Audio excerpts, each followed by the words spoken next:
All right, item number 66.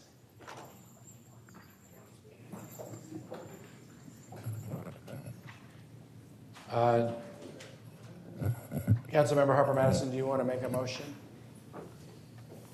I'm sorry, Mayor, I was distracted. Yes, I'd like to make a motion. But there are 3 different things that are happening right now simultaneously, one of which I think I need to have my team address. Would you mind offering me a moment? Yes. Thank you.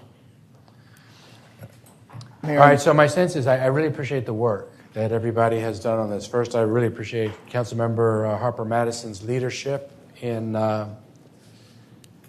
making sure that we had a measured stop with what's been happening in the community, so that we recognize the gravity of what is going on.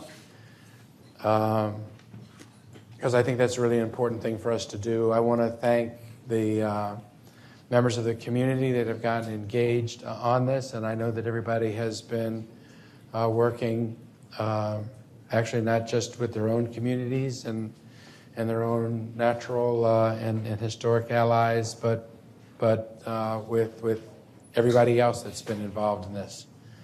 I want to thank everybody that's been doing it from different places. I'm encouraged that it appears as if we may very well have a really significant piece of work that deals not only with police, but deals with institutional racism and systemic inequities, that deals with such a significant topic for our community, with a resolution that I think is going to pass pretty overwhelmingly.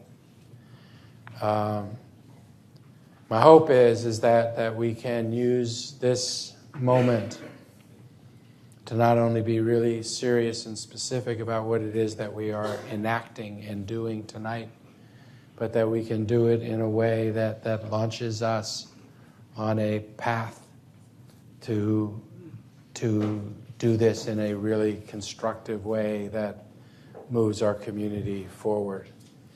That's my hope. To that end, I hope that the discussion that we all have reflects that hope and promise that everyone recognizing the gravity of this moment and the seriousness of these issues will help us launch this next phase in a way that enables our community to get better and to grow. We have people that are signed up to speak. Whenever you're ready, I will recognize you, or I can start with the speakers. Well, 2 things. Okay. My colleague, Councilmember Flanagan, just pointed out to me that the latest iteration of the resolution that I handed out has some issues. So on line number 127,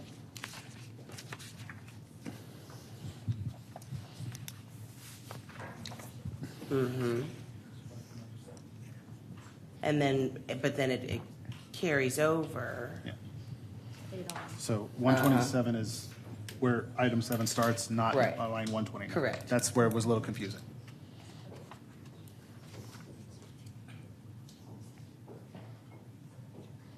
Say that again. Go ahead.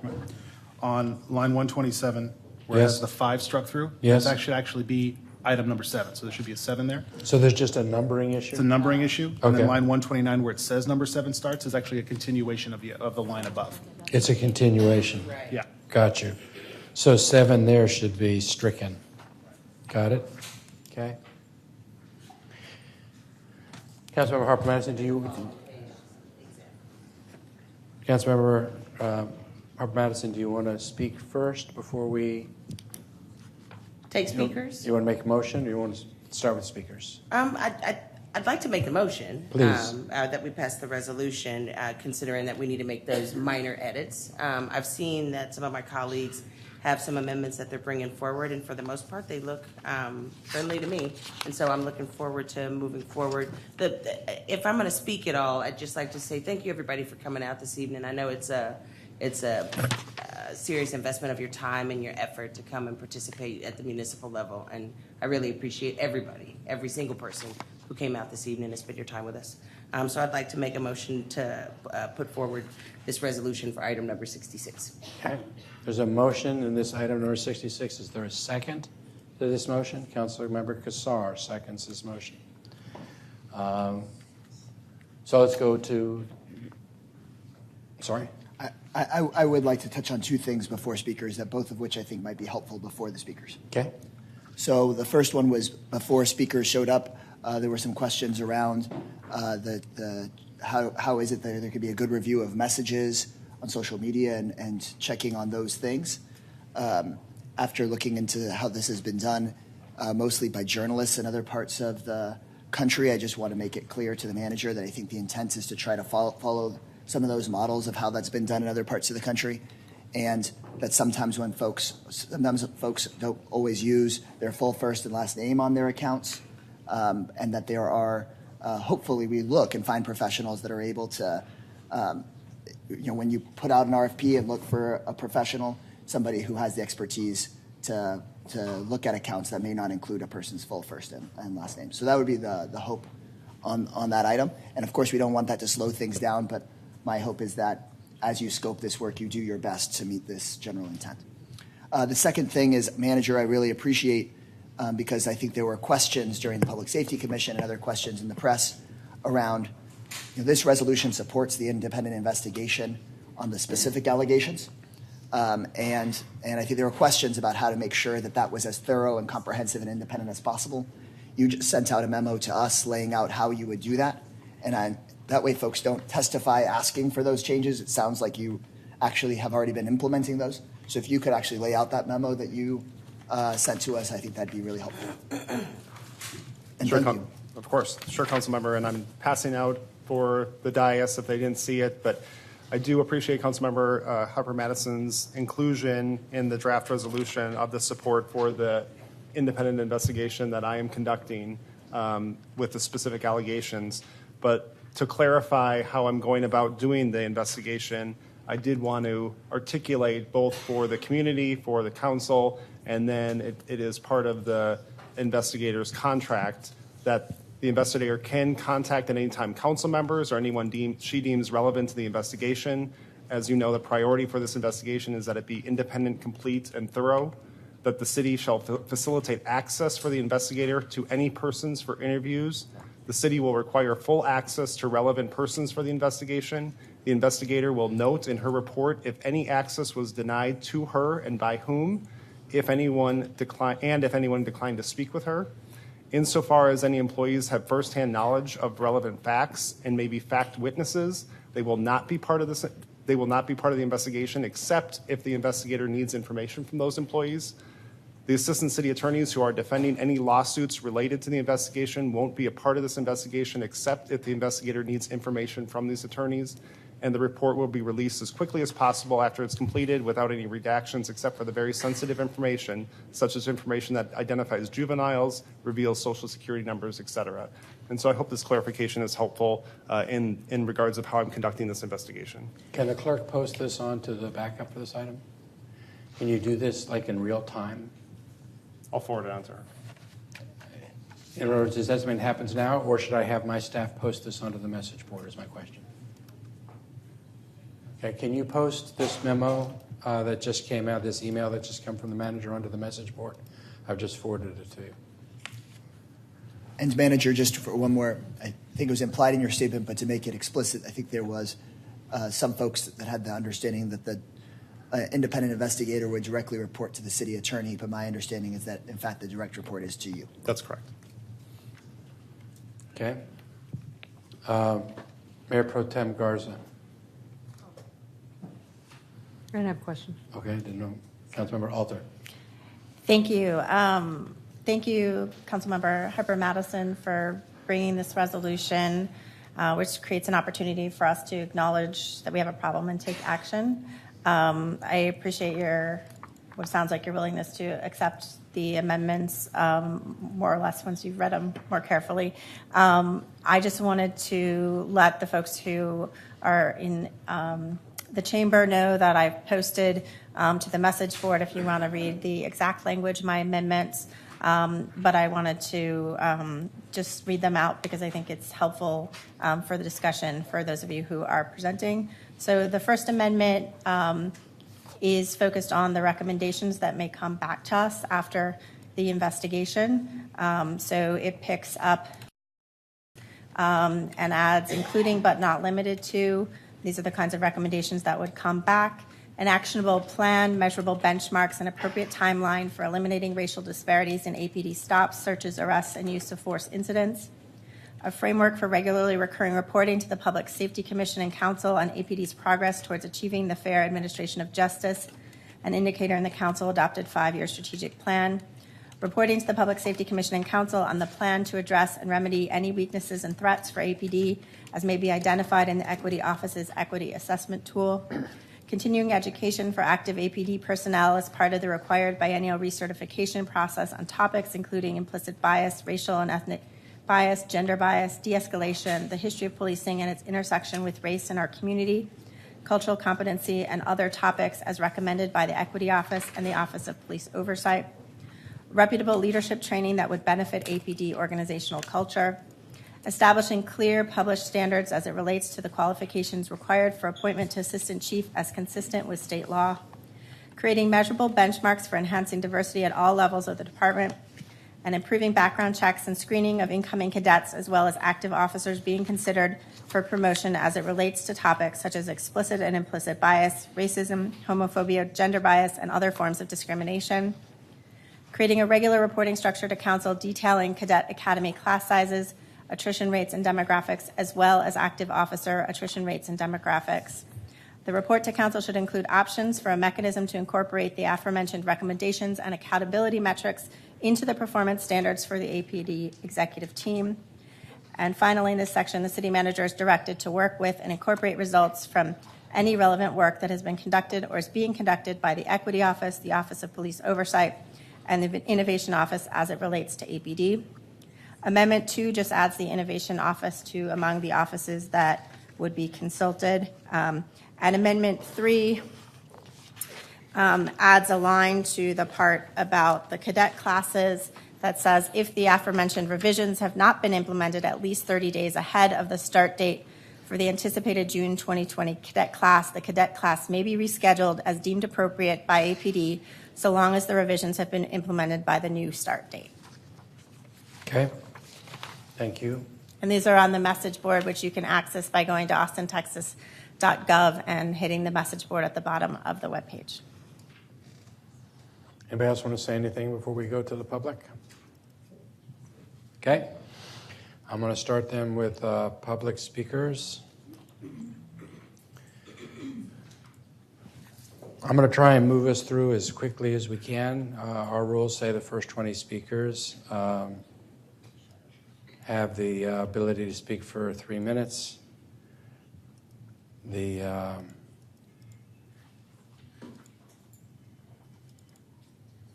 After that, it's 1 minute each.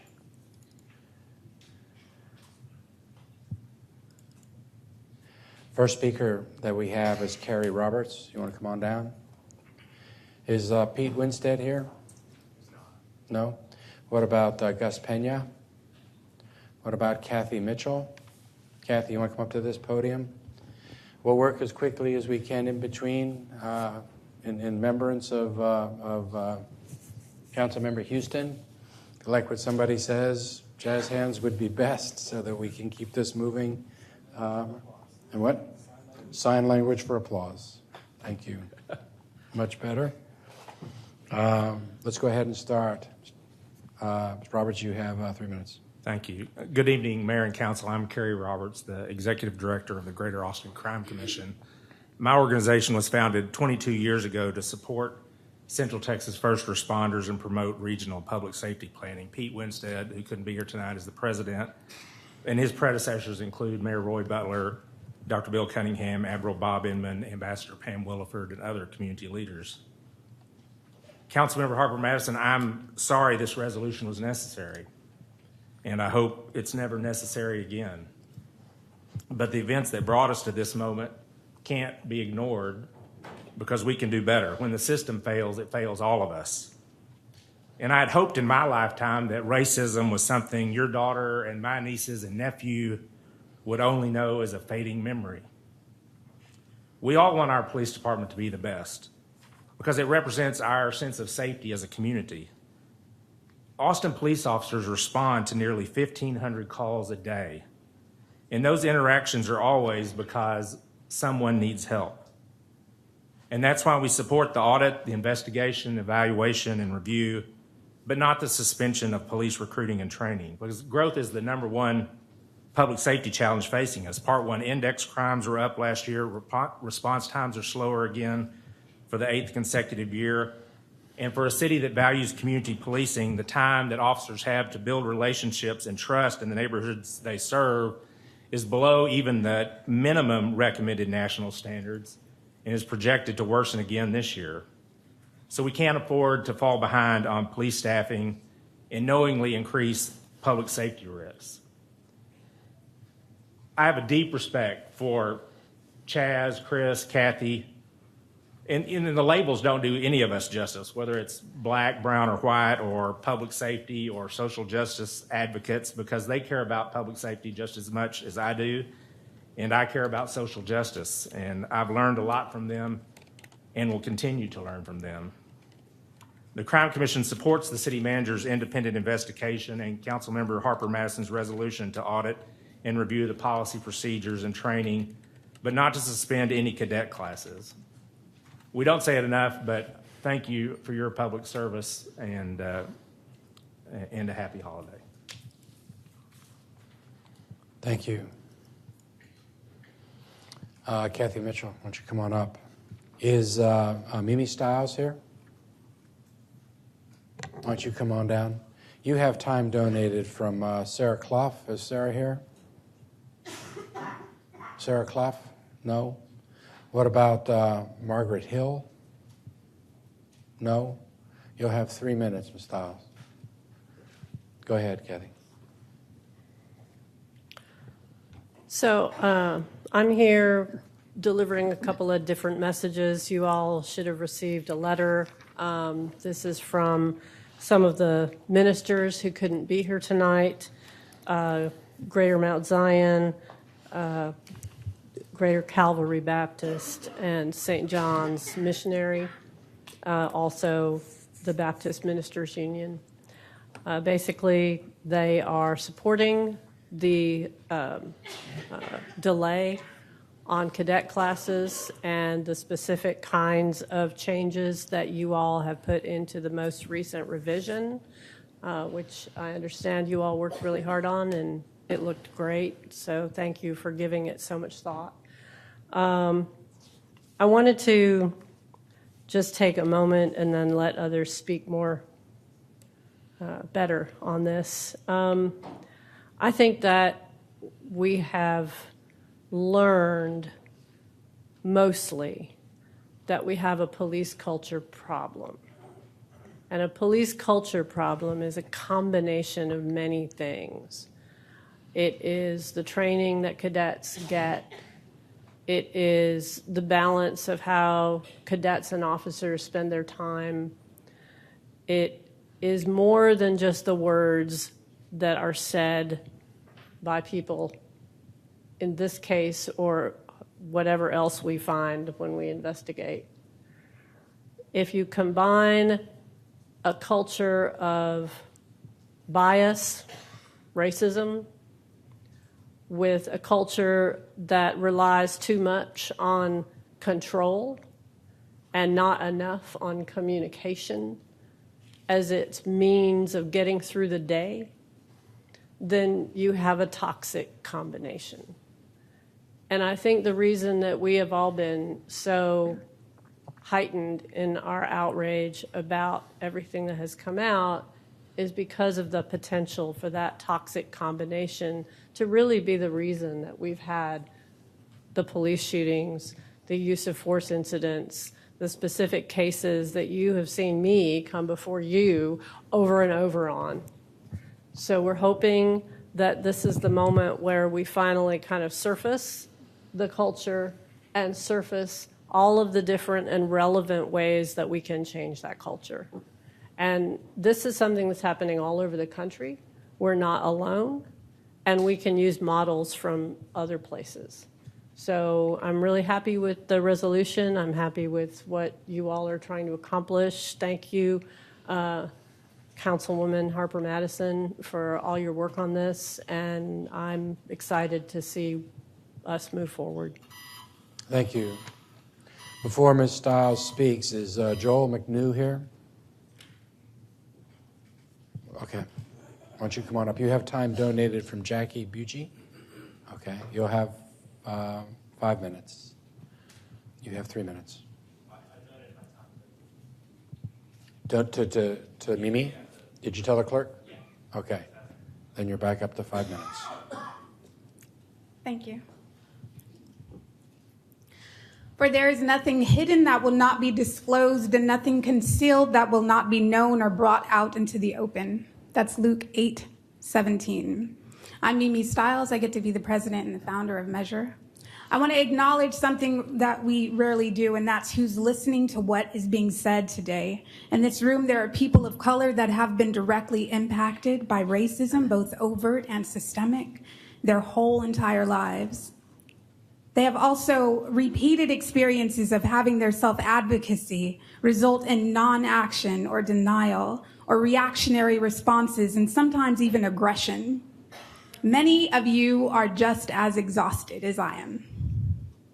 There are officers in this room who on a regular basis put their lives in harm's way to protect and serve the people of Austin. There are city officials in this room and staffers in this room whose job it is to represent in the heat of the public eye the current interest of all people while at the same time upholding our federal and constitutional promises. Especially, you must feel this enormous pressure to get this one right. And there are many other perspectives in this room. And what's being heard is perhaps just as important as what is being said today. And while we certainly perpetuate and change our society, we did not create it, we inherited it. And what we inherited it is tied to a long history of systemic racism. And as someone who has worked with the Austin Police Department and many cities as they attempt to implement community policing, I'm heartened by the movement that policing is making towards addressing systemic racism. But I'm also aware of the many pitfalls along the way. At Measure, we believe that we empower the police to do their job well. This new cadet class needs certainty. They need to be able to trust their training and act quickly and responsibly in any situation. This issue undermines that certainty. And we need to be on a solid path that resolves both the immediate issue of racist behavior and the longer-standing condition that allowed it to occur. The cadet class should be developed when that path has been established. Which brings me to my second point. You see, when you have to get a vital job done, you want to move as fast as you possibly can. But in sometimes like this, it takes time. Getting to the bottom of an issue takes time. Untangling the impacts of systemic racism takes time. Building community trust, which has never really existed between the police and the community, takes time.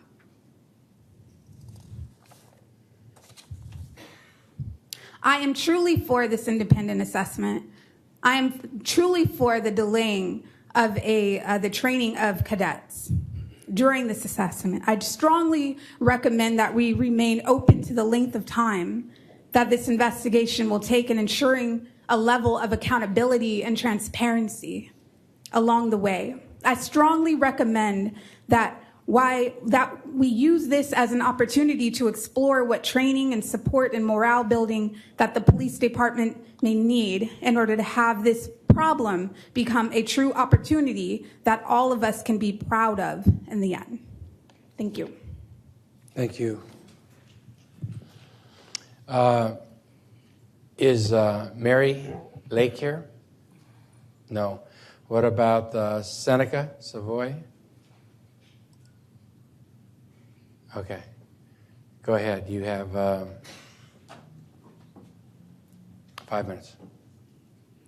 My name is Joelle McNew, and I'm the president of Safe Horns.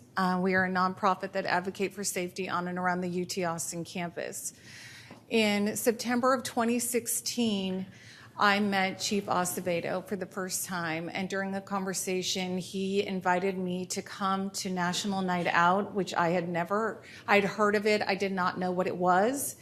And I thought, why don't we just do that? It sounds amazing. Little did I know it's a much bigger endeavor than I anticipated. And at the time, it was only a week and a half away, and we started our first National Night Out in West Campus, October 4th, 2016. And from that point, it was really incredible because, you know, I thought this is such a failure. There's not that many people here. We had 150 students and people from the community. And students actually thought it was amazing because they had never gone to National Night Out and they didn't know what it was, and they walked away with a positive experience. So tonight I'm talking about our community, which is West Campus and District 9 and the areas surrounding campus, because that's what we focus on. I never knew really what community policing was, community engagement. I never participated before, and now it's something that I have devoted my life to pretty much since our nonprofit started. So the pictures you're looking at are the events that we have: Coffee with a Cop, Queso with a Cop. We're trying to do anything we can to bring students and the police officers that serve their area together to build a relationship and be a part of the community. And I think the most important thing that we've done, whether it's 5 people at an event or 500 people, I think the greatest success that we have is that students walk away meeting an officer that if they did call 911, if there was a crisis, this is the officer that most likely they will see again, and building those relationships. We have had nothing but positive experience with APD and UTPD. And we have been coming to you first because we want the safety improvements in terms of infrastructure, and we've received nothing. The best relationship we've had is with APD. Is it perfect? Obviously not, but it's a relationship that we built, and we think it's very important that the community effort together is something that the conversation that Councilmember Harper's talking about, that we look at the big picture. And one thing I have to say is we are not professional advocates. We don't get paid. We don't gather. We are citizens who love Austin, or we're UT students, faculty members, alumni. Those are the people in the community that we make up. And what's really hard, and I really hope that you all hear me, because you've seen me here a long time. I understand what you're doing, and I think it's really important. My real full-time job that helps pay for my life is aerospace. So I know that there's a quality assessment. I know that there's things you have to do, because if the plane breaks down and the parts we have, you're not stopping and getting out. So just like you, I see all of you with great respect because you're running a business, but you're getting paid by the taxpayers, the people who aren't professional speakers. And we keep showing up here, and the thing that is so difficult is when we come because it's important and we're passionate and we want you to hear us. We're asking for things that we think are important too, like everyone else. But when people come to speak and someone says, you're racist, you're white privileged, you're a fearmonger, you're a liar, all these things over and over, physically intimidating us, to bully us, seeking out our family members, please hear me when I say that is not okay also. You have to look at the big picture of why we're all here. Why is it okay that the people that you listen to the most, that my understanding is that you've also donated money to them, advocate groups, they have the seat at the table. Is the table only 12 people? Who decides what the table is made up of? And when are other people going to have a voice that you're really going to listen to.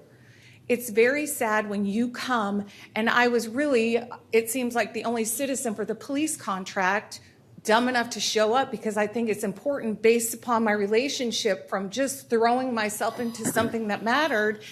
And someone yells out, "I hope your husband is killed." And none of you said a word.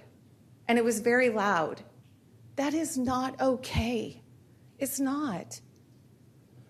And I think we have to look at the big picture. All of us care. We're not getting paid to come here. Thank we you do very it much. because it's important. Thank you. Next speaker after Mr. Savoy would be Tendera, Louis Tendera. Tender's not in the building yet. Not here? Okay, what about Fatima, man? Okay, come on down. Sir, you have 3 minutes. Yeah, I guess there's a lot to cover, but I'll try to show some restraint. The nature of behaviors in like hierarchical institutions tends to be contagious. This is true of implicit bias, this is true of violence, and this is true of most like antisocial behaviors. And we shouldn't expect police to be different. When we look at the patterns, right, starting back with Freedom Cities, going to looking at use of force rates, to be shocked at these findings, right, is perhaps to ignore the nature of the institution and how it's arranged. So when we're looking at this resolution, which I strongly support, there are a few things I want to call out in particular, right? It is not just the use of racial slurs that's contagious. The study of police violence is very extensive, and in particular, much like civilian violence, police use of force tends to travel along social networks. People learn from the people that they're around. Being exposed to an officer who's involved in an unjustified shooting increases vastly, like 4 or 5 times, the odds that you yourself will commit one. And we can expect that to be the same with biased behavior as well, and that not to be undone with a single implicit bias training. So the demand to slow down, to stop the hiring process, can seem extreme at first, but if you look at the nature of behavior as traveling, right, from coworker to coworker, being modeled by superior officers, and how much more powerful that is in a classroom, the idea that we need to find outliers and try to isolate them is important, because otherwise behaviors will replicate themselves through the system. So I think the framework that Austin Justice Coalition in particular has been centering for a while is very important here, better before more. If we hire without finding out exactly how far these particular outliers, right, have spread, what their behaviors are, and in particular the ones who have outlier use of force rate, right, because 1.5% of officers account for between 10 and 20% of total use of force cases, you can expect behaviors to replicate themselves again, because the part that happens in the classroom is a very tiny part. It's exposure to other officers that's a primary determinant of behavior. I've talked to a few of the council members, and I'm more than happy to show the direct research here, but it also works in other directions, right? A single implicit bias class is very unlikely to cause much change in behavior, but there are other ways of modeling like nonviolent behavior that are been shown to be effective at reducing violence, and I think that's something that we have to take seriously, what a overhaul would actually look like. Thank you. Thank you. Is Amy Thomas here? Amy Thomas? No? What about Jonathan Murray? Why don't you come on down? You have time donated from Scott Henson. Is Scott Henson here? Thank you. And is Crystal Erickson Collins here? Okay. So you'll have up to 7 minutes if you want to take that. You have 3 minutes. Good evening, everyone. My name is Fatima, or Fatima Man. My mom calls me both, so I answer to both. I hope you all are drinking water and taking care of yourself. That's everyone in this room. So I'm with the Community Advocacy and Healing Project. I am the founder and the director, and I'm here in support of Resolution 66, but also in addition to making some more comments about humanity, accountability, healing, and reconciliation, right? So I've stood before you plenty of times about policing and community policing and the importance of police officers, learning about racism and systemic racism and all the things that we need to be doing to hold police officers accountable. In this moment, though, I have yet to hear us talk about the human beings that have been impacted by this behavior and how human beings actually feel and what we're doing to actually alleviate those feelings in a way that is consistent with a process. So we continuously think that changing policy is going to change the humans that actually have to, enact the policy, and it doesn't. So we can do the investigation, which I think we should.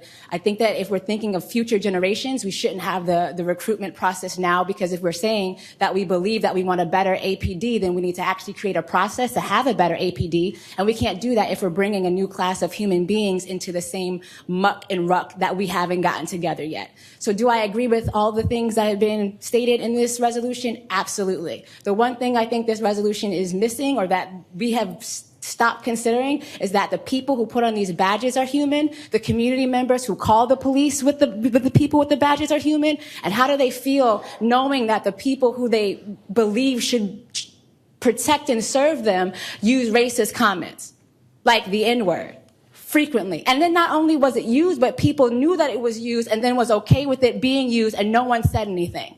The human beings that actually have to go to work every day are not just impacted by this from a frustration point of view, but imagine that the mayor, the person that you all are supposed to look up to, decided that he was going to use vulgar language. Are you going to trust him? Are you going to trust the leadership? Are you going to trust that he has your best interest in mind? If we're looking at humanity, how are the humans who are supposed to protect and serve us going to do their job well? And how are the community that's supposed to trust these other humans, how are they supposed to trust them? There's community members who despise the police, despise them, but over the last couple of years have been doing their own due diligence to heal and restore and reconcile. And now where are they? They don't trust their own instinct anymore. We don't trust our own intuition. We trusted people like Newsom to be in the same room with this person and then understand that he was utilizing this word and there were people who were okay with it.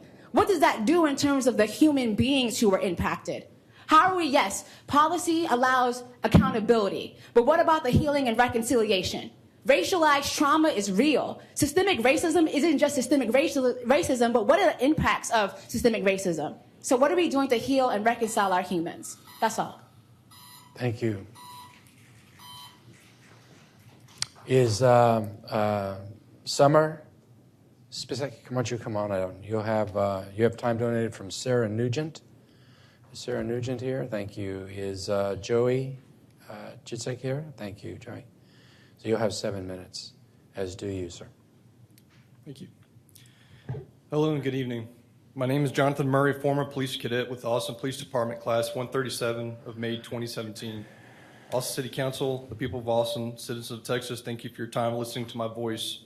And on behalf of all the other cadets, I couldn't be here tonight. A little bit about myself. I've been here in Austin since I was 5 years old. My father and grandfather were police officers. I've naturally had great respect for law enforcement. I finally decided I wanted to follow my family footsteps and not to only continue a family legacy, but also to truly serve and protect the people. We come here tonight to form and urge a necessary and immediate fundamental change in the training and overall culture of this current toxic winning warrior mentality, what was being taught at APD that we witnessed during our training. This is for the sake of having and holding current and future officers to a high quality and caliber of ethical and moral degree. In the end, they serve and protect the citizens of Austin and surrounding communities as public servants, not warriors. There's a difference between having a warrior mentality versus a garden mentality. I want you to really think about that for a second. Let's remind ourselves that what is integrity? It's doing the right thing when nobody's looking. We should be able to have a department of integrity when we can achieve that by holding not only the leadership of APD accountable for what has been transpired to this date and in the past, but also for fellow officers who do not have integrity. And all it starts and begins in training, where they are now. Based off my personal experience and perspective as a former cadet with APD and the Academy and its instructors, they've demonstrated concerning and questionable training scenarios that involve countless unnecessary and deliberate injuries of cadets, verbal, chastising, and degrading comments of the homelessness by instructors, and negative, unmorally questionable comments made about the general public. This really did happen.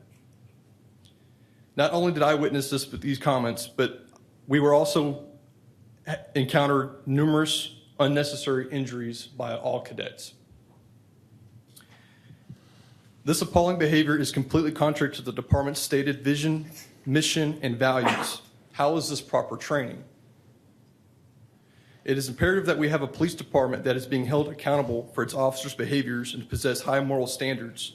In the end, officers have the power to incarcerate, withhold rights, and importantly, they have the power to potentially withhold a human being's life.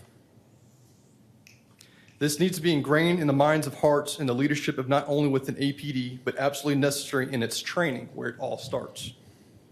We invite people listening tonight to help bring about a positive change in the morals and overall culture within our police department by holding them to high standards and because it's the right thing to do. This is why we are here tonight. I hope you can take what we're saying seriously, and by doing this, by opening an investigation on what's going on down there. I and 10 other cadets have brought forward details of allegations, accusations of discrimination, negligence, and hostile training that led to serious injuries, not only to myself, but also others during these trainings. This was actually presented to a letter sent to the City of Austin Defense Attorney October 23rd, 2017, on behalf of our legal representation. They did absolutely nothing. And this is why things have progressively gotten worse, and it's being deteriorated as we speak within APD. This information should be publicly available to all who would like more detail on the subject matter, specifically on why we got engaged, us cadets, moving forward and speaking out, wanting to promote a necessary change within the Austin Police Department. We surely hope an independent investigation of the concerning events of what's happening now, most recently, and also in the past, will help bring about this shift. This shift for a more positive and healthier culture and training of the Austin Police Department. Again, we thank you for your time tonight and listening to our collective voice. Thank you. Thank you. Before Ms. Spisak speaks, is Amanda Marzullo here? Yes, why don't you come on down? You'll have 3 minutes. You have 7 minutes. Thank you. My name is Summer Spisak, and I was a member of the 137th Cadet Class for the Austin Police Department, which started on May of 2017. I sought out a position with the department after seeing a family member's life drastically change for the better after an interaction with a mental health officer from APD. I wanted to have that kind of an impact on my community, and everything I'd heard APD say to the media were all the right things. So I wanted to be a part of that. What I experienced in the academy, however, was an altogether whole nother world. Instructors made derogatory statements about homeless people, telling us that if we did not already hate them, we soon would. We were told that if someone resists arrest, they had, quote, just earned a legal ass whooping, said by an instructor. And we were told by an instructor that if we said we were there because we wanted to help people, she would, quote, fucking punch us in the face. Those were just a few of the ways in which instructors prepared cadets to be the best police officers for this city. As you can likely imagine, these sorts of statements are probably not ever going to be found in the formal curriculum, but they're clearly part of the mentality of some APD officers and academy instructors, and even more importantly, they are informing the mindset of the newest officers in how to perceive and interact with our community. Many of us cadets that disagreed with this mentality resigned rather than buy into it. In thinking about the latest allegations of racism in APD, I'm not at all surprised. While Austin is known as the little blue island in the Big Red Sea, it seems that the academy, and potentially APD more broadly, is out of step with the values of our community. Our police have been endowed with the duty to serve and protect, but if not aligned with the values of our citizens, they cannot adequately serve and protect. In fact, they can actually do much harm. The police department has power unlike any other city department to literally take a life if they deem necessary, but has exhibited flawed judgment in a number of ways. The rape kit backlog, the high rate of police shootings resulting from mental health calls, what we witnessed at the police academy, and now the allegations of racism. At APD, there's an overall lack of transparency and true outside oversight. Those inside will not speak out against it publicly for fear of losing their jobs or crossing the, quote, blue line and facing the retribution of colleagues or superiors, while those outside cannot see the true inner workings. We need a full and thorough third-party investigation into all aspects of the department, as well as a complete revamping of many aspects, especially the academy. As a comfortably employed middle-class white woman, I could likely walk down the streets today unaffected personally by any of these issues if I so choose. I am privileged that I have that option, but not everyone in Austin has that privilege, so it's important that our leaders, you guys, begin changing the system that caused dysfunction, division, oppression, so that we can all be more prosperous and united as a community. Thank you, Council. Thank you. Is Dominic Silveira here? You have time donated from Margaret Hill. Is Margaret Hill here? No? Yes, over there. Thank you. You'll have 5 minutes in just a moment. You have 3 minutes. Okay. Thank you. My name is Amanda Marzullo. I'm the executive director of the Texas Defender Service, and we're a statewide agency that's headquartered in Austin, and we represent people who are on death row. And I don't typically come down to the council because the issues that I deal with on a day-to-day basis aren't typically dealt with here. But this one is. The issue that you're dealing with in terms of a culture change is a matter of life and death. I just spent a month of my life trying to prevent, and in this case successfully prevent, the execution of Rodney Reed. And in that case, it was an issue of racial bias. Essentially, at the end of the day, Reed was convicted and sentenced to death because a bunch of law enforcement officers couldn't believe that a young white woman had a consensual relationship with a black man. And those biases that we're seeing in this correspondence here permeate every aspect of an investigation. And when it goes wrong, it really goes wrong.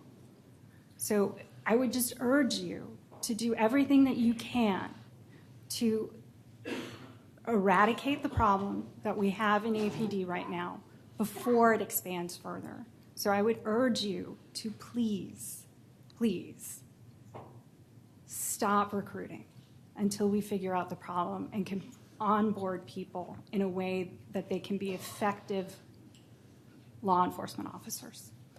Thank you so much. Thank you. Is Paulo Connolly here? Go ahead, sir. You have 5 minutes. Good evening, council members, Mayor Adler, and City Manager Cronk. My name is Dominic Silveira. I am a criminal defense attorney here in Travis County. I'm also a member of Austin DSA, and it's not lost on me that yesterday marked the 50th anniversary of the brutal murder of Chairman Fred Hampton by racist police officers in Chicago. We lost a civil rights icon because racism was allowed to grow and fester within that police department, and city leaders did nothing to stop it. Now, you fast forward 50 years to Austin, Texas, and the parallels are not lost on me, and I hope they're not lost on y'all, because what we have are brown men and women, black men and women who are suffering abuse and being shot by Austin Police Department with no accountability. So it's no longer a question if there's racism within the police department. We know there is. The only question is what's going to be done about it. Everyone here tonight can talk all day till we're blue in the face, but ultimately the decisions are going to be made by y'all on the dais tonight. And I truly hope that at a bare minimum, the resolution on item 66 is passed, because so much more can be done. And if you want to change the culture within the police department, it should start at the top. Every day that Chief Manley is allowed to lead this department, the council is telling the public that they're okay with everything that's going on, that you're okay with a system and a department that not only allowed a racist cop to exist on the force, but to have a department that allowed him to rise to the ranks of assistant chief. So I truly hope that you do the right thing and find new leadership. And I just want to say a special thank you to the cadets who spoke earlier. That was truly courageous to hear their experience and what they went through. And I thank you for the time. Thank you.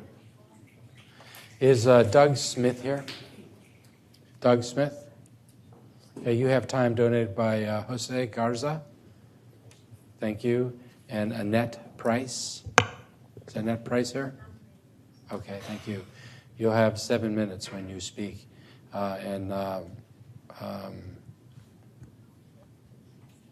have 3 minutes. Good evening, Council. My name is Paulo. I'm here with the Austin Justice Coalition. I'm a community organizer, and I live in District 1. And I work on housing policy for the Austin Justice Coalition. And when we work on housing policy, one of the major issues that we've been trying to tackle is, what do we do about the declining rates of people of color in this town? How can we get people to come back? And how can we bring new people of color into this town so that we can have a diverse community? But how can you talk about bringing people of color back to a city where they're not safe, to a city where they are actually endangered? If you were a person of color, would you want to raise your children in a community where your children could be out on the street and they have to deal with police officers that don't even see them as human? This is a serious problem. We can't talk about addressing equity in this town in any other form if we don't also think about the ways that inequity has shaped our public safety process. So I'm just here to say I fully support this investigation, but we need to show that we mean business, which is why I also support delaying any new cadet classes until we can actually show that we have made significant change in the police department, or else we will continue as a city to send the message to people of color that they are not safe in this town and that they are not welcome here. Thank you. Thank you. After Mr. Smith speaks, we're into the 1 minute time period now. Speakers have 1 minute. Donated time is at a minute. Is Alicia Castillo here? Alicia Castillo? And you have time donated from Sarai Morales. Sarai Morales, is she here? Okay, thank you. So you'll have 2 minutes when it's your turn. You have 7 minutes. Good evening. Yes, my name is Doug Smith, and I work with Texas Criminal Justice Coalition. And I'm here in support of the resolution and want to speak directly to the impact of racial bias on enforcement, specifically drug enforcement. So we began looking at this issue rather intently in 2017 when we learned that in Austin Travis County, despite a significant reduction in index crime rates, we were seeing a 90% increase in new possession of a controlled substance less than a gram cases. The increase was so stark that Travis County was needing to consider a $97 million new female wing of its jail facility in a jail complex that ought to have been shuttering beds. So we began a year-long process, and when I say me, Texas Criminal Justice Coalition, grassroots leadership, Texas Harm Reduction Alliance, and the Civil Rights Clinic of UT Law, and we reviewed 2,900 possession of a controlled substance cases. We read every single arrest affidavit, and we developed a code of circumstances that led to arrest. We also looked for location, we looked at demographics, we looked at outcomes, including bail amounts, whether the person was revoked, whether the person received some type of community supervision or treatment.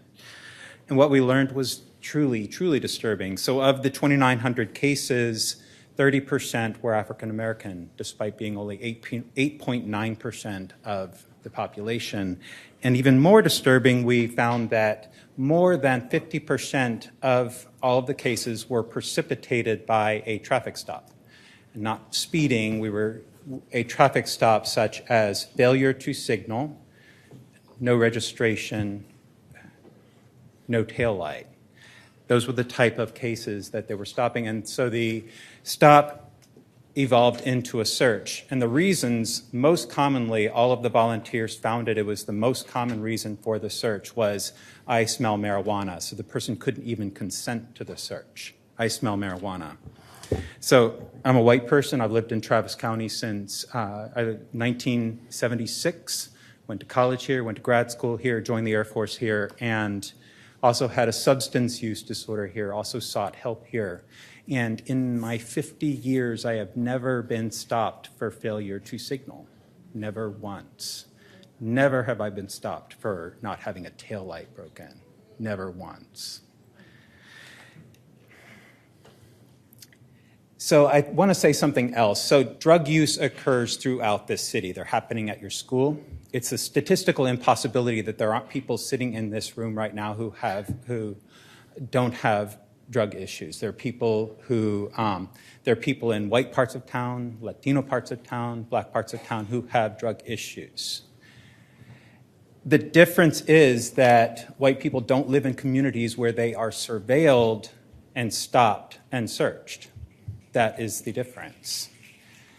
When white people have substance use issues that begin to impact their lives, and lose jobs and marriages, they oftentimes have access to help. What we find is in the very communities where this type of enforcement is happening, those are the same communities that do not have access to a continuum of supports, including harm reduction.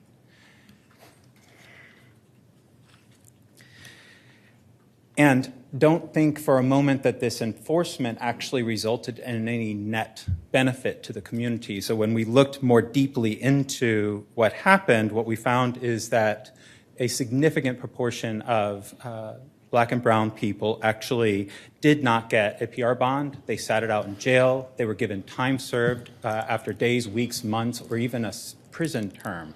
And they were released back to the exact same circumstance, except this time with a criminal record that further derailed their ability to find a job, get an apartment. So we've heard that the chief of police and district attorney are interested in pursuing pre-arrest diversion models, and I hope the city of Austin is as well. It will do very little good for the community if it is not coupled with a serious look at how drug enforcement is happening right here in our city. If we don't stop the pretext stops, if you don't stop the searches, if the police don't stop producing possession of controlled substance cases, because they are produced. They didn't happen because of open use. Barely 8% of all drug cases happen because of open use. They're happening because people are being stopped and the cases are being produced. It's affecting a net harm to our community. It's a net harm to our community. So I ask that in looking at police practices that we curtail the pretext stops, we curtail the non-consent searches, and then look at building up community-based supports within these communities. I thank you. Thank you. Is Kate Graziani here? Yes, come on up. You have time donated by Claudia Munoz? Okay, thank you. So you'll have 2 minutes. And you have 2 minutes. I think I also had time donated by one extra person. Okay, then you have 3 minutes. Thank you. Good evening. My name is Alicia. I'm also with the Texas Criminal Justice Coalition, and I'm here on behalf of a cadet who still doesn't feel safe to come out and share her story. So she says, I was in class 140. We never thought anyone would listen to us. The department controlled the narrative of why people leave, tell people they're lying. My class started with 20 women and graduated 4. 5 cadets went to the hospital the first day. 140 was supposed to be the course correct on the guardian mentality after the controversy with class 137, but instead they doubled down on the most hostile work environment possible. I read over the resolution for item 66, and I have some notes. Lines 53 through 55. The attrition rate has less to do with cadet preparedness and more to do with cadets being in a hostile learning environment. Cadet preparedness is a way that the department can essentially victim blame the cadets who resign or fail without having to be accountable for harming them. The 49% attrition rate from my class is more indicative of a problem with the institution, not the students. Lines 84 through 90. Recruitment needs to be audited not only for who was given an offer letter to the academy, but who was not. Often qualified candidates felt they were dismissed without being given a valid reason why. They were also not made aware of their right to repeal that decision. Further, the recruiting unit does not have proper protocols in place to conduct background investigations while also protecting the privacy or private information of the applicants. There were numerous occasions that I felt my private information was being mishandled by recruiting. Line 136 and so on. The investigation needs to include an audit of the cadet written exam gradebook. There is suspicion that the grades were being fixed since access to the exams and grades were restricted. There also needs to be an investigation of how the materials are being presented, not just the materials themselves. The investigation needs to also address the reporting of work-related injuries from the training academy and harassment of cadets who are on light duty. Several cadets felt they were forced to resign while on light duty because of harassment from the instructional staff. The investigation should further look into incidents where instructors force cadets to harm each other for training purposes, resulting in an injury. Examples: vehicle extractions, fighting in the pit, and defensive tactics. The investigation needs to include looking at the instructors themselves, their misconduct while at the academy. This includes workers' comp harassment, sexual harassment, harassment on the basis of sex, negligence, disparaging remarks made about the people coming in to do cultural community presentations, and targeted harassment, harm done to cadets the instructors do not like. The entire chain of command for recruiting and training should be questioned on either their participation in misconduct or ignoring it. Ultimately, cadets are the most vulnerable employees of the city, and they have little to no protection against harassment, retaliation, or serious injury. Thank you for your time. Thank you. Is Beverly Lazar here? Why don't you come on down? You have time donated from Gloria Fardisi, and also I think I've already had Syria Morales already donated time. So I just have, you have 2 minutes. Go ahead. Good evening. My name is Kate Graziani. I'm with the Texas Harm Reduction Alliance.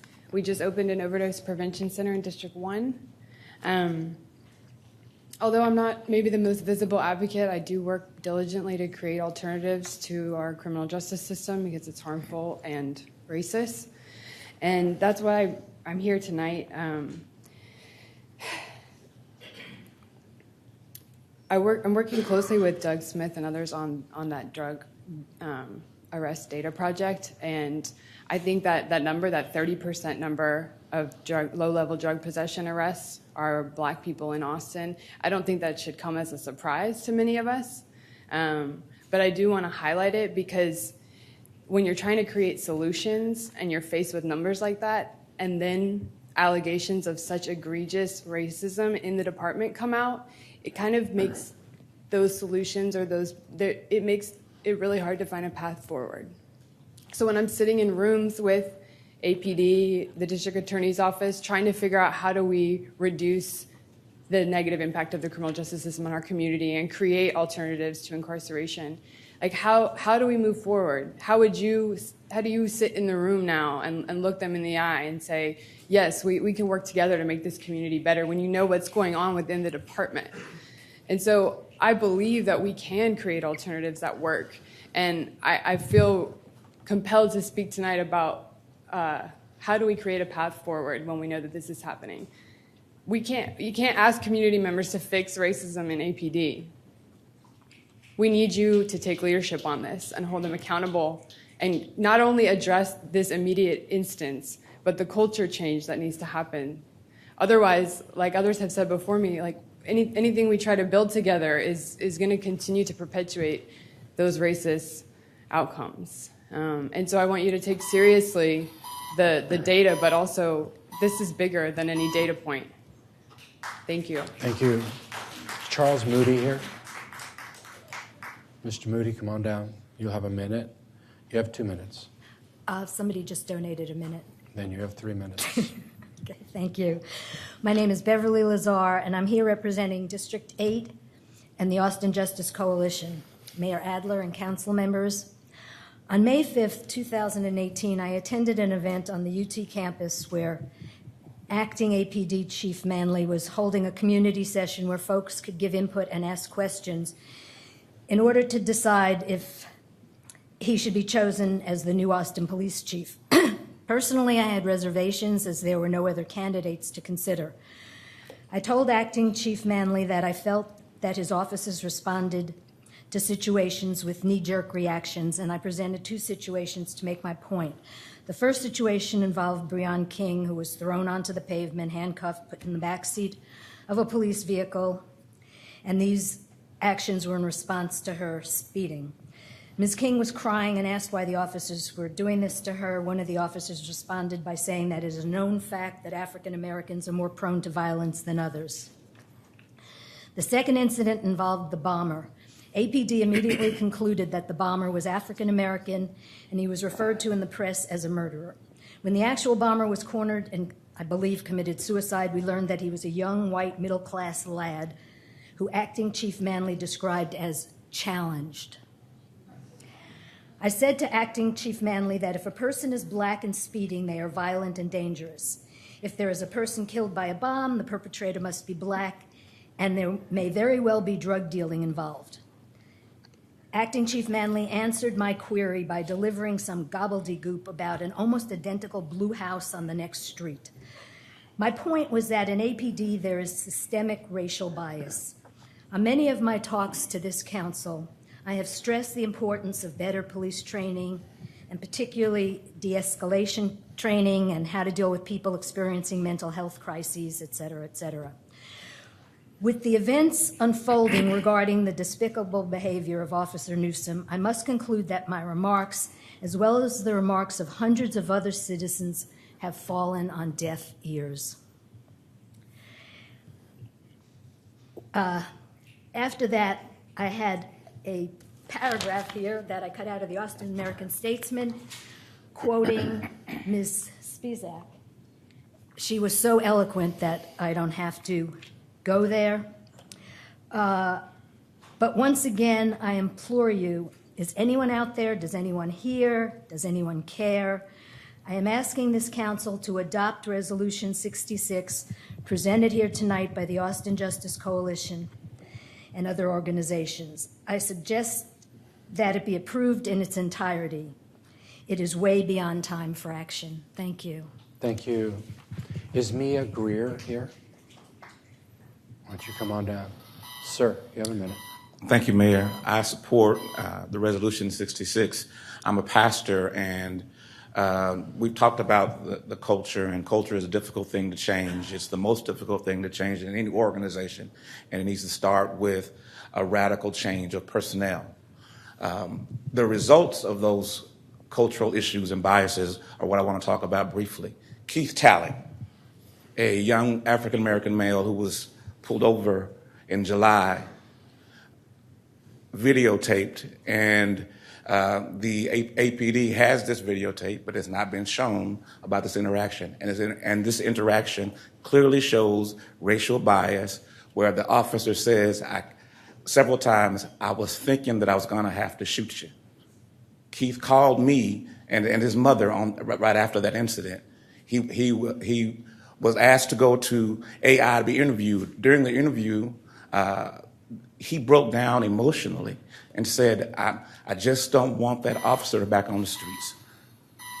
And now, where is that officer? Where is that video? Well, Keith killed himself on October 23rd. So Keith's blood's crying out. And in a place where there is poison in the water, the only people who suffer are the people who are forced to drink it. Thank you. Thank you. Mayor. Is Amy, one moment, please. Okay. Is Amy Camp here? Amy Camp? No? What about Chaz Moore? You have time donated from Tricia Forbes. Is she here? Tricia Forbes? Okay, why don't you visit with the clerk? Warren Berkeley? That was one. Why don't you have the clerk get someone to donate your time? You have a minute, please. I am president of the Travis County Reentry Roundtable. I'm also the mother of Keith Talley. I have a problem with the cadets learning from the big brothers who are going to teach them what they're taught. My mother used to say, you got to watch your little brother and your sisters because they watch what you do and they do what you do. One thing that happened, the transparency of the big brothers were not there. They would not tell us what happened. They wouldn't show what happened. But we happen to have people who cared about us enough, and we've been on enough boards that they could say, you got to watch this. They're going to hide it. The thing that I hate the most, of course, is that this affected my son in such a way. But one thing that he said over and over and over again was, Ma, I don't want this to happen to my son. I don't want this to happen to my grandson. Thank you. Thank you. Manager, can you find out about that videotape and let us know? After Chaz Moore speaks, Mary Elizabeth. Is Mary Elizabeth here? You'll be up next. Mr. Moore, you have 3 minutes.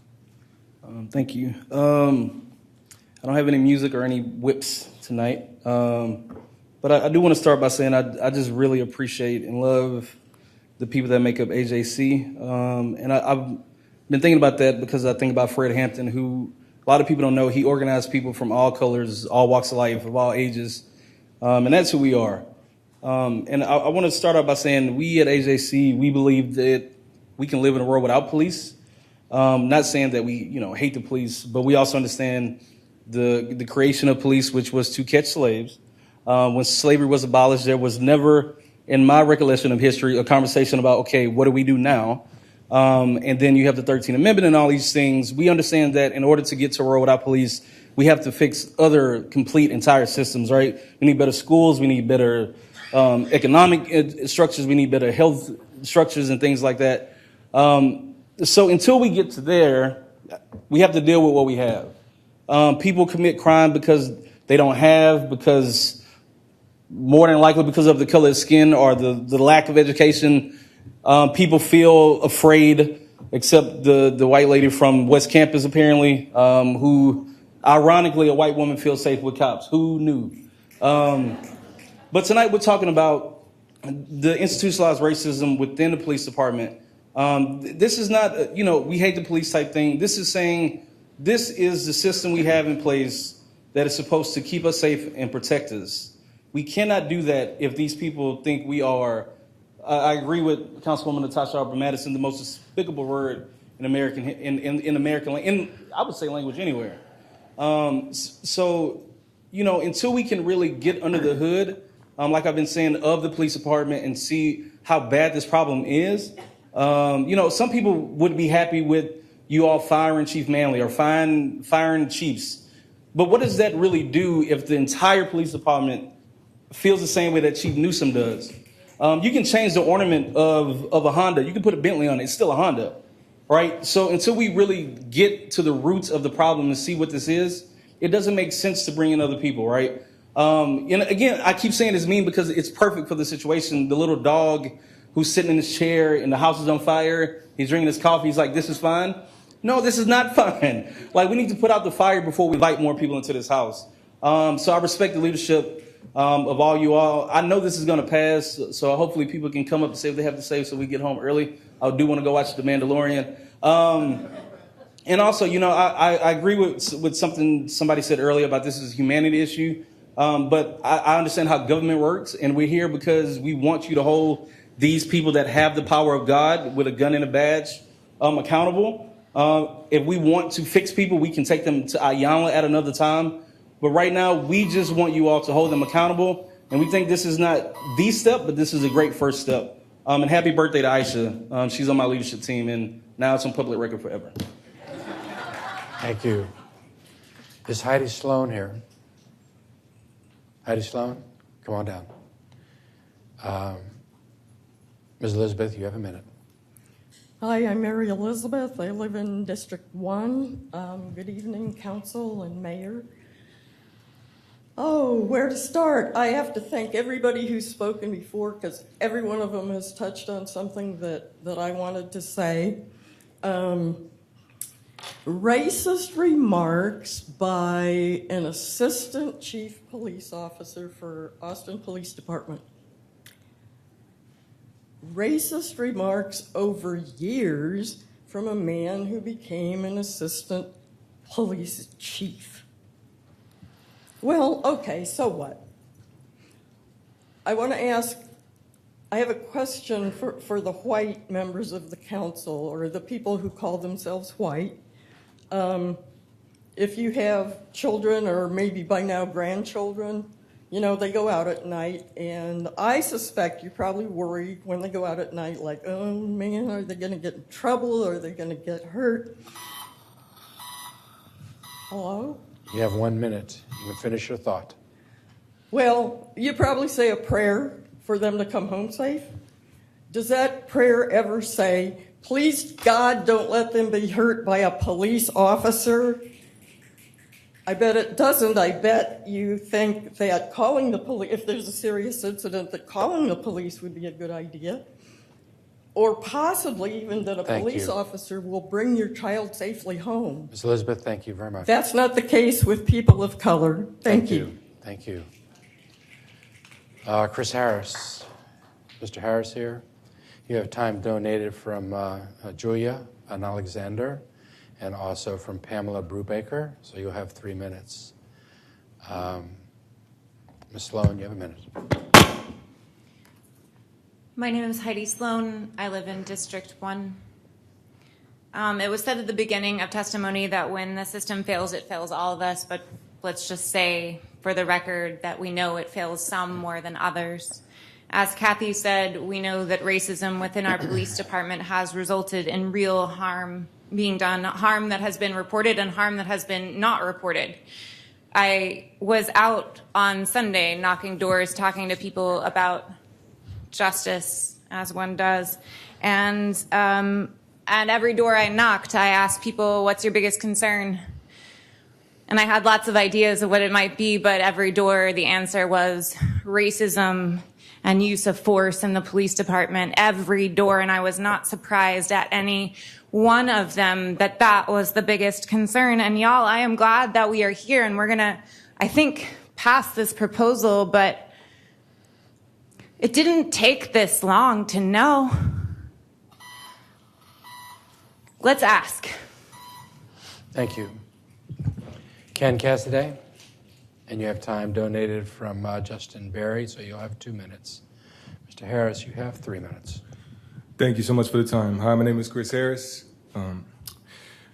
According to a recent community impact article, almost 3/4 of those booked into the local jail in fiscal year 18, the vast majority of which were brought there by APD, qualify as indigent. For a single person, that means they make less than $15,612 a year. For a family of 4, that means their household makes less than $32,187 a year. This is 3/4 of the folks brought to the jail. This is who fills up our jail, and this is who the police are policing, because this is how we choose to address poverty in our city. Not with robust social programs and investments, but with patrols, surveillance, and criminalization, to the tune of over $400 million annually. And because of the historical inequities and systemic racism that persists to this day in housing, healthcare, employment, environmental inequality, banking, and made apparent just 2 weeks ago in education, Black and brown people bear the brunt of this policing approach to poverty. According to the Community Advancement Network, roughly 12% of Austinites live below the poverty line. For Blacks, that's 19%. For Latinx folks, it's 21%. So doing the job of policing as it's practiced, no longer as a slave patrol, as Chaz pointed out before, but now as a poverty patrol, means disproportionate interactions with Black and brown people. And while this assuredly draws many folks with an instinct to help those in need, it just as assuredly draws those that hold racist and bigoted views and a desire to execute the awesome power of police against those that they view as beneath them. Those people then permeate throughout the department where they can use a system already infected with bias and exact an even more direct cruelty on the community, on their fellow officers, and as you've heard tonight, on the people that are trying to become officers. I support item 66 because we need to know the full extent to which individuals hold discriminatory views that work in the Austin Police Department, and so that we can hold them accountable, both for the harm they've caused and to ensure they can't cause any more. I support item 66 because it also understands that systemic racism is just as important to uncover and to dismantle. And finally, I support item 66 because it rightly recognizes the important role that hiring and training processes play in creating the outcomes that we see. Outcomes that mean that Black and brown people are overstopped, oversearched, over-arrested, beaten up more often and more severely. And, you know, I'll just conclude, you know, it's very difficult to be here, you know, and honestly, I'm also very worried about the ultimate outcome of this investigation because we still have a lot of issues with accountability. We have in place something called the 180-day rule that persists in the contract. It means that whatever this thing unfolds, if it happened more than 6 months ago, we can't do anything about. So we still have a lot of work to do, but I do think truth is important, and I hope that this covers it. Thank you for the time. Thank you. Is Jeannie Ramirez here? Why don't you come on down? You'll have a minute. Mr. Cassidy, you had time also donated from Donald Baker, so you have 3 minutes. Thank you. Good evening, Mayor, Mayor Pro Tem, and council members. As most of you know, my name is Ken Cassidy, and I represent over 1,700 members of professional men and women who do the job every day here in the city of Austin. The number of employees that I should be representing is over 1,900. However, the climate for retaining and recruiting police officers is very difficult and becoming an even greater challenge. The tone of this resolution does not assist in making the city of Austin an attractive place for our applicants that are trying to fill 170 vacancies. We need to be clear. The Austin Police Association requested the first outside independent investigation of our chief, our assistant city manager, Ray Ariano, and city legal because of allegations of misconduct and possible violations of personnel policies. The allegations of extremely unprofessional and disgusting comments made by a member of our executive team struck our members hard. There's anger, there's frustration, severe levels of disappointment, and the discovery of a former assistant chief's behavior and those who were present to hear the comments and did nothing about it. Yet to many of our members, this resolution feels like a slap in the face for the actions of people who attended the police academy over 20 years ago. Calling for the city manager to cancel any new cadet classes until audits are completed with a deadline of June 1st, 2020 is a true disservice to the working men and women of the Austin Police Department. It will compound the problems with recruiting applicants to fill the increasing number of employee vacancies. It will also negatively impact the efforts and opportunities of a diverse workforce to come to this community. Cutting a cadet class eliminates another opportunity for men and women of diverse races, ethnicities, and sexual orientation, and those of lower economic resources from joining the Austin Police Department. Since the resolution requests an immediate focus on patterns of prejudiced behavior and institutionalized bigotry, I suggest it also includes a review of the people working at City Hall who set the policies, city legal who interprets the policies and provides legal advice, and the Office of Police Oversight who should have taken some actions when they're initially notified of the allegations. Their public posts on social media platforms, city email, text messages, and instant message communications on city devices should also be included in the investigation. This is a time for City Hall to lead from the front. Stop pretending it's a systemic problem with our men and women who wear the uniform every day and honor this community with their work. Don't penalize the employees who are calling out improper conduct. Do the outside investigation, do the review of the recruiting and police training, but focus your efforts on the real issues and the real locations of the problems. Please don't sacrifice our police cadet class for political theater or police agenda or platform agendas. Thank you. Thank you. That's your time. Thank you. Is Angelica Arauto here? Why don't you come on down? You have time donated from Samuel Franco. Okay, so you'll have 2 minutes. Ms. Ramirez, you have a minute. Hi, I'm Jeannie Ramirez. I'm a local animal community political activist. I'm also a local rock singer in the music community. I wasn't shocked when I heard these allegations. I have experienced racism in the music community nobody wants to talk about, with big festivals not hiring local Latinas and minorities for these stages. I actually did not want to stop the cadet classes until listening tonight. I'm glad I stayed. And after hearing the cadets, I wanted to cry. I started breathing heavy. I couldn't even, it was so hard to hear what these cadets said. I thought I don't have anxiety, but maybe it was having an anxiety attack in my chair. I feel like we have racism in Austin no one is talking about in different segments of our life here. Whether it's gentrification, the music community, which nobody wants to talk about, and now allegations. This Chief Acevedo, that means it was when he was our chief of police. A Mexicano. I'm Mexican. I don't get it. We got to do something. Please go forward. Thank you. Thank you. Is Sue Gabriel here? Sue Gabriel? No? What about, I'm sorry. You have time donated from Brianna Griffith. Is Brianna Griffith here? Thank you. Is Maya Pilgrim here? Okay, so you'll have 3 minutes when you speak. You have 2 minutes. The Office of Police Oversight released once again today another report regarding Assistant Chief Jessica Stephenson and allegations of racism against a Hispanic officer. She was promoted through the ranks despite having these negative biases against Hispanics in her heart. We know now about the allegations against Assistant Chief Troy around homophobia and against Justin Newsom for using the N-word. Yet these leaders would come to our community and tell us that they always have our best interest at heart. It's one thing to think that you have one issue here, but these are repetitive allegations made against the highest ranks of the police department. We know it's systemic. We also know that diversity does not always equal equity.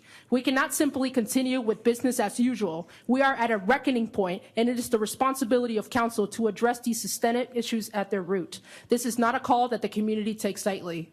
Due to this behavior, who knows how many officers were overseen for promotion and how many officers are victims of implicit biases. I am in support of Resolution 66 and ensuring that this investigation has teeth and independency, as well as ensuring that the cadet class is postponed. In regards to recruiting, APD's recruiting practices need improvement. I attended the equity assessment with APD and asked the head of finance how many dollars are used for diversity recruiting, and the answer is zero. You can't recruit diverse talent without a strategy in place. You also can't have good officers with a flawed training system. Please ensure that there is a plan for diversity recruiting and a better training curriculum. I've personally been victimized by APD, but I am not alone. Let's remember Breon King, Mr. Patel, and David Joseph. These are many people in the community that experience this type of discrimination every day.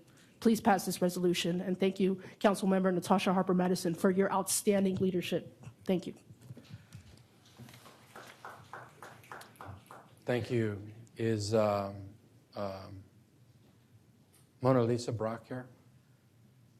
Why don't you come on down? You have time donated from Alexa Etheridge. Is Alexa? Thank you. And what about Bryce Lacey? Or Lacey Bryce? Okay, so you'll have 3 minutes. Ms. Gabriel, you have 3 minutes.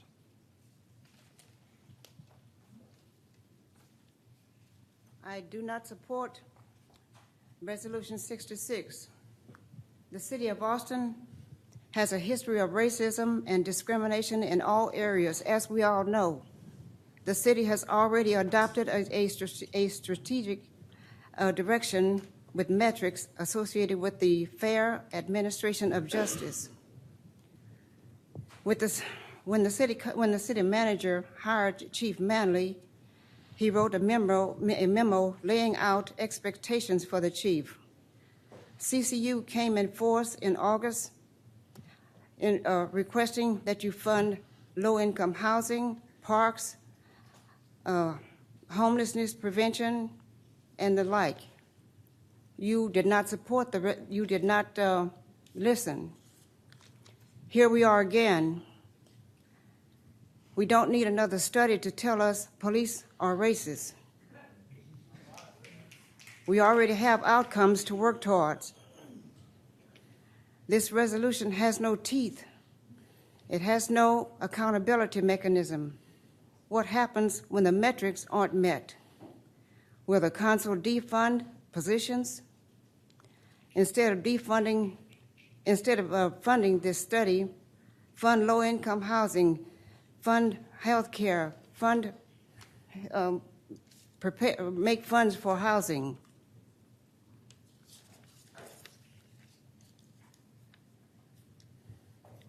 No amount of police training and no investigation can undo the embedded police attitudes. Why? Because the institution of the police in the United States has intentionally been set up to oppress communities of color. And that is still true today. All of the research shows that more policing doesn't reduce crime. What reduces crime is investing more in low-income housing, job creations, health services, investing in communities, not police. Defund APD. Thank you. Is Clorin Williams here? Clorin Williams? Williams Clorin? What about Stephanie Rodriguez? Why don't you come on down? You'll have 1 minute. You have 3 minutes, Ms. Brock. Thank you so much for this time this evening. My name is Mona Lisa Brock, and I too was a cadet in class 137 in May of 2017.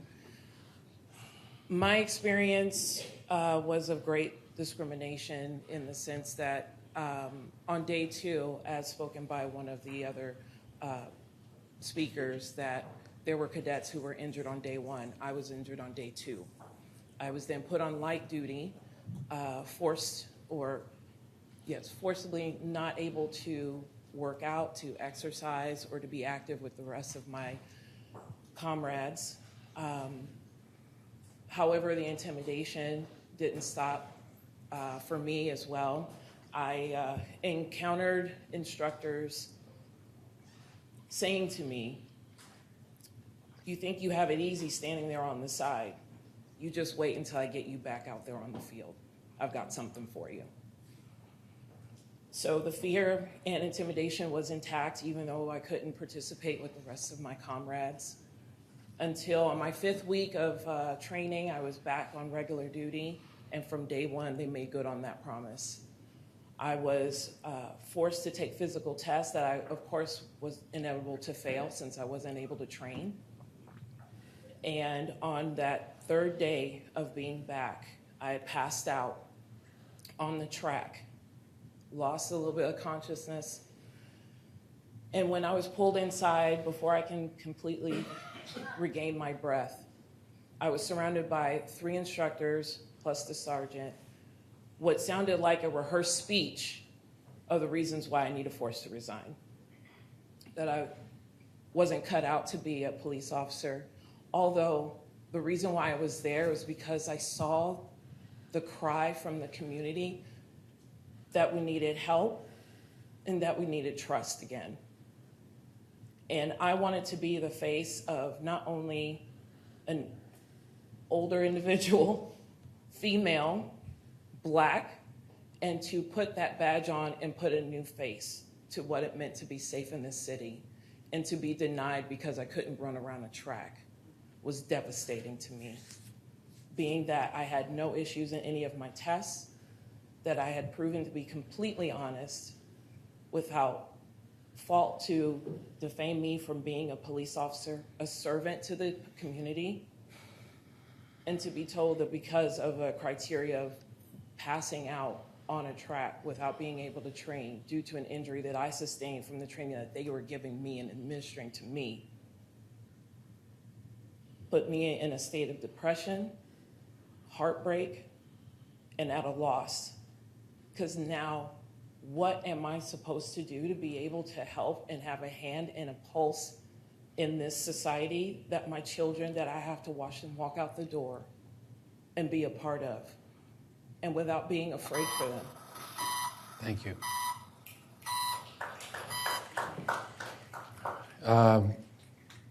Ms. Rodriguez, why don't you come on up to this podium? Go ahead, Ms. Cloran. Ms. Williams. My name is Cloran Williams. I've been here recently speaking about the life I've lived and been in, somebody who's been impacted by the Austin Police Department. My brother was shot more than 9 times April 7th, 2017, and we're still dealing with the same issues, and nothing has changed. The recruiting then, out of the 4 officers that shot my brother, the most time being an active police officer out of the 4 shooters was maybe 2 years. Chief Manley said something that stuck out to me, and it stuck out to me to this day, that the discretion was the reason and for the shooting. It was a very, very, very racist moment, and it still sticks with me to this day. There's nothing changed because there's no real moral conduct in this police department. They are only here to do their job, and until we are able to get officers who really want to commit a service to the community, they will continue to only do their job. We don't need people doing jobs. We need people doing services for us. So I support this. Maybe this will help us get closer to a change in what we're looking for. This community is hurt. We're tired, and we're still looking for some real leadership out of this council. No disrespect, but it's time to make a change. Thank you. Is Yasmin Smith here? Why don't you come on down? You'll have a minute. Go ahead. My name is Stephanie Rodriguez, and I just want to keep it short, basically saying we already know, like, it's a racist system. There isn't much else to say. Defund it. I mean, how many police officers really want to be there if they couldn't have their guns? You know, so there isn't much to say about that. Okay. Is Brandon Boone here? Why don't you come on up? You have 1 minute. Yasmin Smith, born and raised Austinite. Adding an additional room to a house that has structural, foundational issues is inefficient. And I would argue negligent and dangerous, because when that house eventually topples over because of its structural issues, the devastation left in its wake will be at a greater capacity than if those issues were actually addressed. Adding recruits to training that is stemmed in the methodology of APD as it is of today is negligent, and it is dangerous. We must first address the systemic racism, prejudice, and oppression, and that will take time. But what some are calling a delay, I call a necessary prerequisite to doing things the right way. Thank you. Thank you. Speaker 39 had a chance to speak. You might want to, clerk, if the clerk would mark that off. Is Jared Brackenridge here? Come on up, sir. You'll have 1 minute. Mr. Boone, you have 1 minute, sir. Yeah, I'm Brandon Boone for Stand for Some Radio, Stand for Some Incorporated, Stand for Some nonprofit. I'm a black man. I suffer from PTSD and bipolar 2. I do a lot for my community.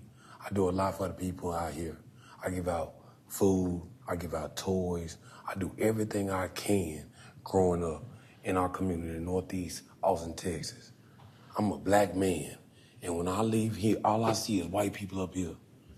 All I see is white people. And the biggest fear I have, because I have black men, the biggest fear I have for them is when they go out and they walk out and they leave and go out into this world. When I leave here, my biggest fear is that I don't get pulled over by somebody who's racist. But I tell them every time, y'all better have it together when y'all mess with me, because I'm a citizen just like you. I'm a human being just like you. Y'all don't have the same fears we have. The biggest fear we have is just getting up every day and doing our regular life, just doing the regular things in life, going out to eat, going out to do something. The biggest fear in our life is just doing that. And when we see them blue lights behind us, because we don't know if it's going to be a racist cop, we don't know if it's going to be somebody that's going to hurt us. Thank you. All I want to say is, y'all don't have that fear. When I leave here, I pay $20 to go park. $20 to park. Y'all have meetings late night, can't nobody park, and most of these people got to work in the morning. Mr. Boone, thank you very much. I just Thank want to you. know, y'all don't have the same fear that we have as people of color when we go home at night. Because I'm going to have a fear. When I leave here, I gotta go leave, and I gotta have a feel that I'm gonna make it home safely, and I'm gonna do the right thing. Thank you, Mr. Boone. But y'all don't have the same fear that we have, and it's sad that racist people on the police force, the racist people on the police force that y'all pay to protect us and serve us, are not doing that. Thank y'all. Shut up. Y'all don't have the same fear we have. The people of color have that same feel. When we leave here, we have a feel just driving home. Thank you, Mr. Boone. God bless y'all. Go ahead, sir. You have 1 minute. StandForSomething.org. StandForSomething, shut up. StandForSomething.com. StandForSomething.org. We do stuff for kids.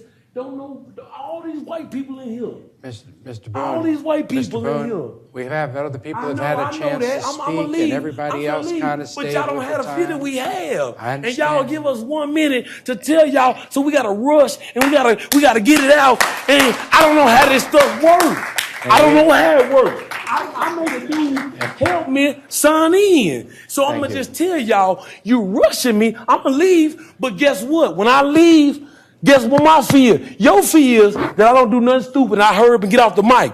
My fear is that I make it home and don't no racist cop stop me for something simple and tell me, get out the car. Why the car smell like this? Get out the car, do this.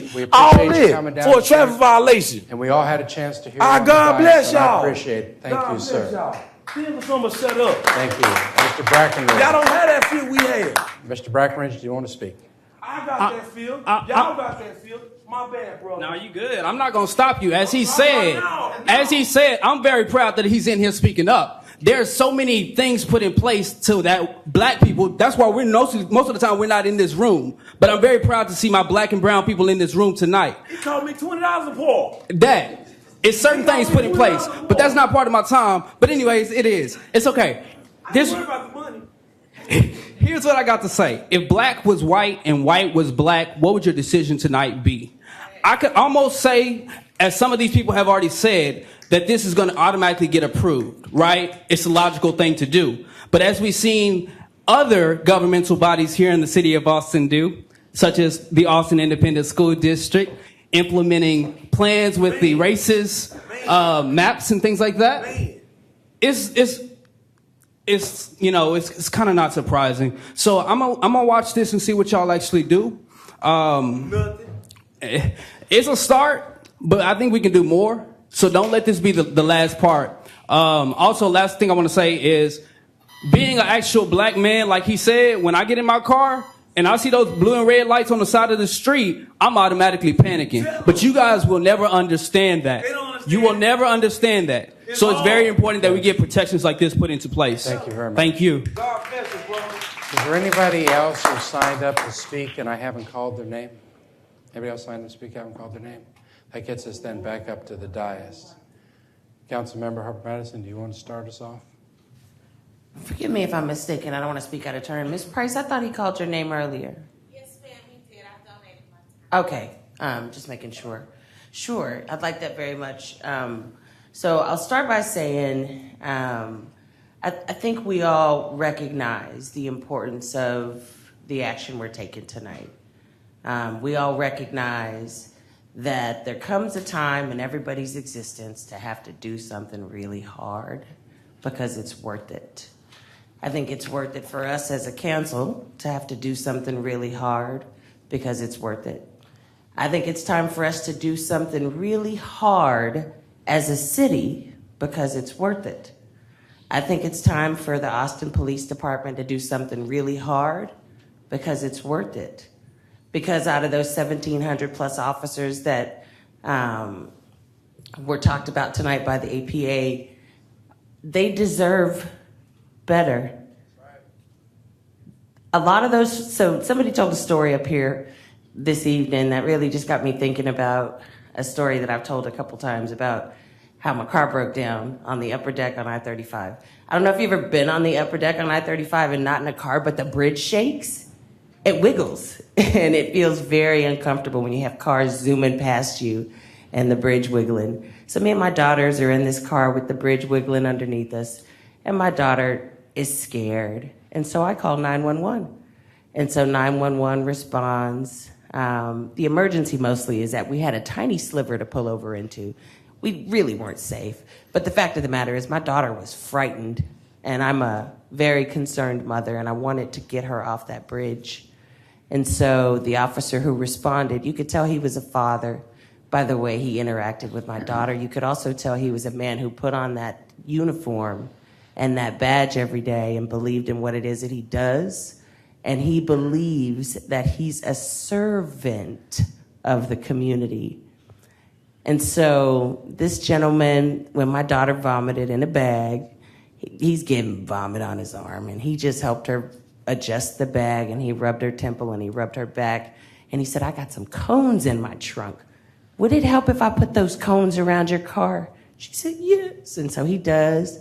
He says, would it help if I turn the lights on top of my car? She says, yes. So he does. He says, do we need one more car here? And she said, yes. And so he does. And then he picked my daughter up because she did not want to walk on that bridge, that shaky bridge, and put her in his car, put us all in his car, and got us off that bridge. I've also been 9 months pregnant with a baby that decided she was going to stay in a little too long. And so I left my house in nothing but a swimming suit to try to swim my baby into coming. And I got pulled over for going 33 and a 30 in a neighborhood where I could see my house from where we were. I could see my kids' school from where we were. Let's just say that interaction didn't go near as nicely or as well. It included really, really aggressive, vulgar behavior.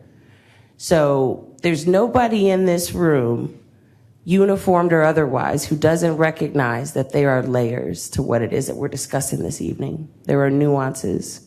And I don't mean as simple as good cops, bad cops. I really hate that narrative. It's so much more complex. Fatima mentioned it earlier when she talked about humans. Humans are fallible. We all mess it up sometimes. It just so happens that from a professional capacity, there are some folks for whom there is no margin of error. And so the goal of this resolution, and talking to my colleagues over the last couple weeks, talking to the many, many bold, brave officers who took the time to come and talk to me about their experiences, former cadets who came and talked to me about their experiences, the goal at the end of the day was to make certain that we as a city, today we're the 11th largest city in the nation. What about when we're the 4th? Will we look back and say, we did something really hard because it was worth it. It was time to do it. We will be able to look back at some point and say, that was the time we did that hard thing because we had to. Now look at us as a beacon of hope, a template, an example that other cities look to for when they need to get it right too.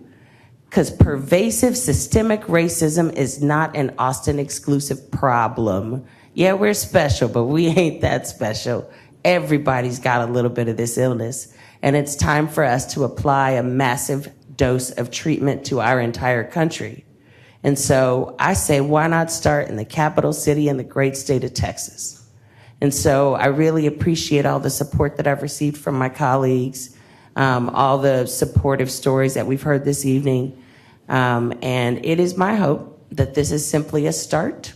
It is also my hope that folks don't leave here tonight feeling debilitated by anger or frustration. It is my hope that you leave here tonight feeling inspired by the opportunity we have before us to take a system that's not working and make it right. I see that as an opportunity, and I really look forward to working alongside my colleagues, the community, and the Austin Police Department to get it right. Thank you. Councilmember Alter laid out her amendment. Is there any objection to that amendment being included in the motion? Hearing none, the Alter amendment is included. Any further discussion on this item? Any further amendments? Councilmember Alter? I just wanted to ask for a clarification on a part, just trying to follow it. And again, I'm thinking back to what we did with the sexual assault resolution. And one of the things that was in an earlier version, but it looked like it was deleted in this one, and I don't know if I just didn't find it, was the opportunity for the investigators to bring interim reports outside of the update. So you had a specific date where they were bringing a middle update, but is there an opportunity if something rises to the top that they should be encouraged to bring that on an interim basis? I couldn't see if that was... So this might be helpful. We put together a timeline. So the timeline goes from November to January. Investigation into allegations against former Assistant Chief Newsom initiated by City Manager, performed by independent third party. The second part of the timeline runs from February to June. Interim report issued by December 2020. Final report 2021. So you mean outside of these specific milestones, are there opportunities to bring forward additional guidance? I just wanted to make sure that the city manager would understand when writing the contract that over the course of this 2 years, if in the course of the investigation something rises to the surface of needing action or being very actionable that does not need to wait till the end of 2 years, that it would be part of their contract to surface that in an appropriate way, either bringing it to the attention of the city manager or to the city council. I don't recall that specifically being one of the milestones that we included, but I'm certainly not opposed to us adding that direction to the document and or offering from here for that direction to the city manager. Yeah, that's understood, Councilmember. I will incorporate that into the scope, and then that will be what's proposed back to council. Great, thank you. And then I had a question for Councilmember Kassar, who had responded to my question from earlier. So those of you who were not here, I was trying to better understand how we were talking about approaching the scope of doing the officer communications with the social media, et cetera. And you made your remarks so quickly, I didn't fully absorb what you said at the beginning, and wanted to ask you to talk a little bit more about the process you had in mind about how they might approach these reviews, whether it was an algorithm, whether it was whether there were other models that we could be using. Sure. So I, of course, will leave it to our procurement staff and the manager's office to find the best ways to do this work. But I don't anticipate that the most effective way to do the work in the resolution is for someone necessarily to read through every single text message, every single post, but instead to utilize technology to find anything that might be inappropriate or incendiary or to meet some of the standards laid out in the resolution. I think that there have been lots of journalists and organizations and nonprofits that have done this kind of work in different parts of the country, and I hope and understand that there'd be people with the qualifications to find people who might use accounts that may not actually list their full first and last name to be matched, but that there's other ways of matching that. But ultimately, I would leave it, I would want the city manager to understand that this is a resolution trying to create our intent as a body, and that if ultimately he finds that the scope should be modified in one way or the other to get to our intent, then I would expect that they would walk the halls or communicate with us to find a way to get to the goal. But I do think that you raise a good point that we don't want this to take forever. And so that may mean that somebody has to use technology rather than a really labor-intensive process. But of course, we want to see how respondents come back when we're looking for the vendor to help us with this. Does that make sense to y'all? It does. And then another question I had is, it says in here like that it's effective on January 23rd on page 5, that the city manager is directed to initiate a comprehensive multi-pronged investigation. Is that just the hope is that we'll have the contract to approve on that date, or is it, I mean, I don't think that's, I'm not sure that that's feasible, but I was trying to understand what that meant. Mayor, if I may, I mean, unless Councilmember, the lead sponsor wants to, and correct me if I'm wrong, my understanding is at the top of page 5, the reason for the January 23rd date is that may be after the specific investigation to the allegations, that this would then begin the second prong, is my understanding. But of course, other sponsors might pipe in if I'm wrong. That's accurate. But the city manager can begin the procurement process for this long before that. Additional, correct. Okay, thank you. I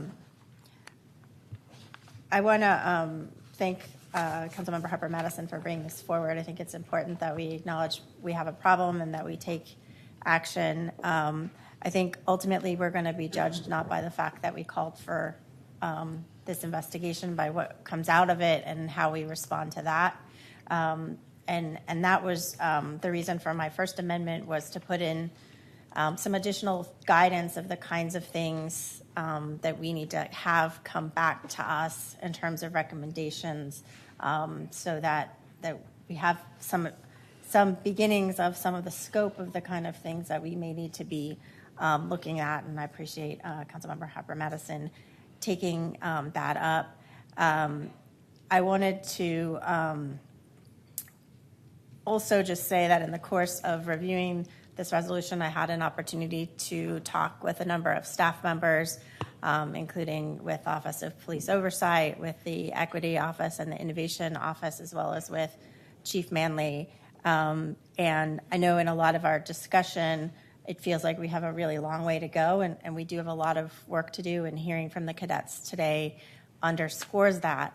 But in talking to as well as the Police Association with my staff, in talking to the people who we have who are already begun some of this work, I think we are much further along than we may realize as a dais. There's a lot of material that is in draft, a lot of stuff that is actually pretty far along. It's not perfect, and there's still a lot of ways forward, but it was those conversations in part that helped me to believe that, at least for the section on the training and the recruitment, that we could realistically manage to accomplish this within the time frame that we have set out, and within the confines to still be able to deliver the examination that we need to, and move forward with our classes in a timely manner. And I think it's important to recognize that we have staff who have been charged with doing some of this work and have been working on this, and we will benefit from that knowledge and expertise in this whole process. So.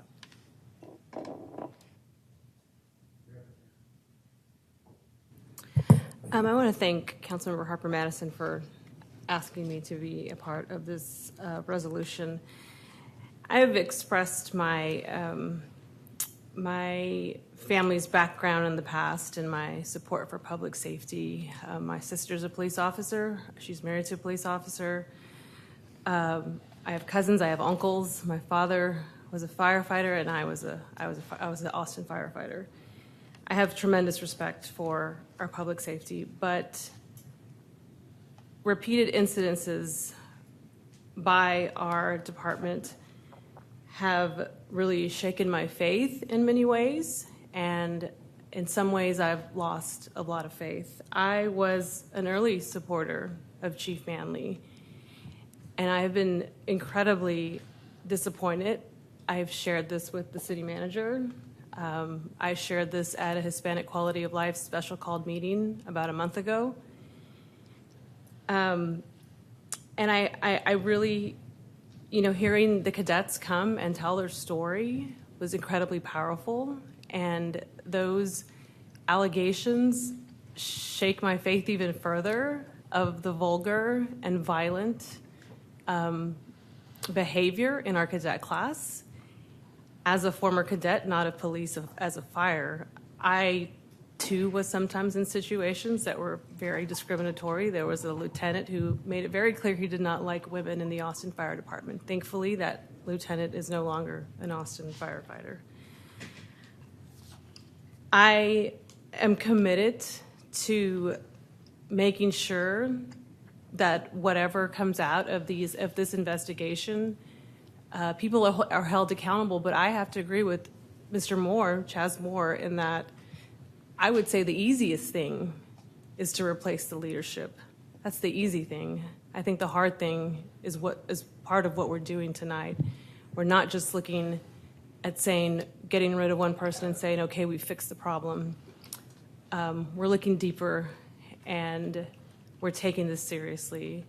And I'm proud of this council. We have had some incredibly difficult decisions in the past year, and I'm proud that we always have gone with the right decision, even though it may not have always been the politically best position for all of us. So thank you, Councilmember Harper-Madison, and thank you all of those who came to share your story. I know that that was not an easy thing to do.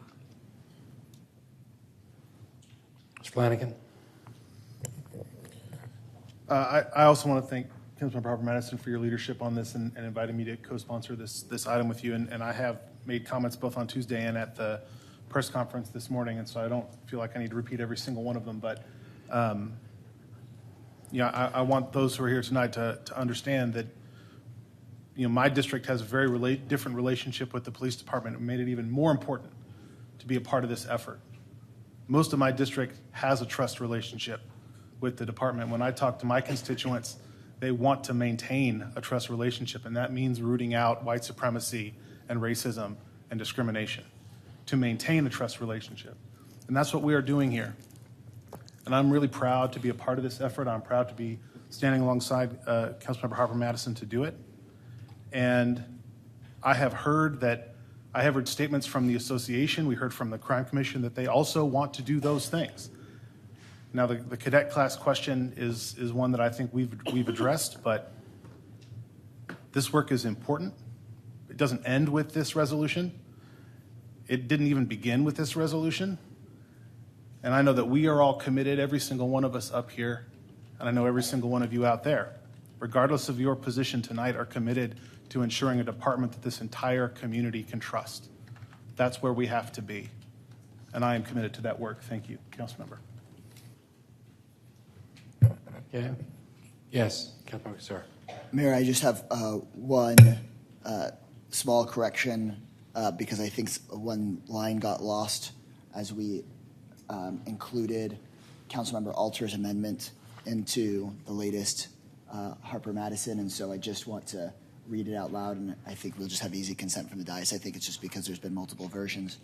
But the amendment from Alter, I think entirely unintentionally here, changes where it says recognizing resistance and the rules. What page are you on? What line Excuse number? me, sorry. Page 9 of the version 3 of Harper-Madison. Line 165 and 166. Okay. And then if you look at amendment number 2 from Alter, the amendment lining out 158. I don't think a big deal, but just at all, but just to put it in the record. It says recognizing resistance and the rules and procedures that define resistance. May I make just one clarification? Mine are meant to, like, we put the line where they were, but we had to, when we drafted them, we had to work on the other. We worked on the other one, but legal gave us the right line numbers, but didn't correct the language because we couldn't have the language. So I'll pull it down. So for it's just amendment 2, our amendment is only to add "and the Innovation Office" to the end of what it was. All good. So, and then I don't know that anything changed for amendment 3, other than to add the sentence in there. And then the stuff for amendment 1 doesn't change anything except for the underlying. Is that correct, my Mr. mistake. Coppola? It's not your mistake. It's just confusing because we tried to have the right line, That's but then fine. we couldn't put the language. The added language is the underlined language. There were multiple versions, and Chris Coppola from the Law Department, and I understand that what's being changed by Alter's amendments is the language that's underlined, and that's what will be in the final version. Thank you. Councilmember Renteria. Yes, Mayor. You know, I also want to thank Natasha for bringing this up. You know, I guess I'm one of the few here that's not shocked about what's been going on in the city with the police department. You know, when Mark Ott, we went out for a drink and he asked me, he said, Pio, do you think Austin is racist? I said, hell yes, it's racist. You know, we're still fighting we're still fighting the Civil War. You know, they never gave up the fact that the Civil War was over. You know, over 100 years, and they're still fighting that. You know, this is Texas. You know, nothing surprised me about how racist that state is.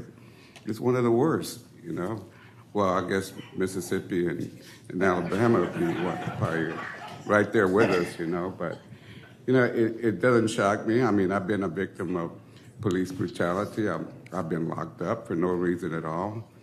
You know, even when I was 20 years old, there was a hot bottle of a quart in the back seat. It's been there for weeks since I didn't pollute. I recycled everything, and I was thrown in jail for minor in possession. You know, and you know, I was moving. My wife was working with the homeless, and I got stopped one day, and it said, you know, I had a headlight out in the car, and I was a passenger. I got thrown in jail for 3 days, you know, for disorderly conduct and PI, public intoxication. You don't have to be tested. They can just put you right in jail, and don't talk back. Don't tell the officer, hey, you know, I'm not drunk. Now he got me for disorderly conduct. You know, those are the kind of things that have been going on in Austin for a long time. You know, and I thought finally we were finally reaching that point where we were out of that era but it seems like this president that got elected seems to open up the whole gate again and open the door and say, okay, it's right to discriminate. It's okay. And, you know, this has been the most disappointing last 2.5 years with this administration, to see all the hate. You know, it just really just breaks my heart finally reaching that age where I think it's all behind us. You know, I'm gonna be 70 years old next year. You know, and I seen it. I grew up here. Austin was segregated. You know, we had a lot of discrimination. And back then, I mean, I even had the TI of UT, University of Texas, that was in charge of the whole computer system there, called me a Taco Belly one day. You know, those are the kind of things that I grew up with. Here, I was working for IBM. I went told management about it. They said, don't go back. We'll take care of it. But, you know, and that's what I expect. IBM, I worked for IBM, retired from them. And one of the things they instilled into me is respect for the individual. And that's what I want to see with my department and our police force and every worker here in Austin, is the respect for the individual. And that's what's really important to me. And I am proud to support this item here tonight. All right. So, yes. Councilmember Ellis. I just wanted to state I'm going to be supporting this resolution. I really appreciate Councilmember Harper-Madison's hard work on it and the other co-sponsors that have probably helped through this process, and for Councilmember Alter and kind of her expertise, you know, that she's added into this as well. These systemic problems that we have, they're not just present in a police department. They're in a lot of different systems in the city, in the state, and like Pio said, Councilmember Renteria, in our country.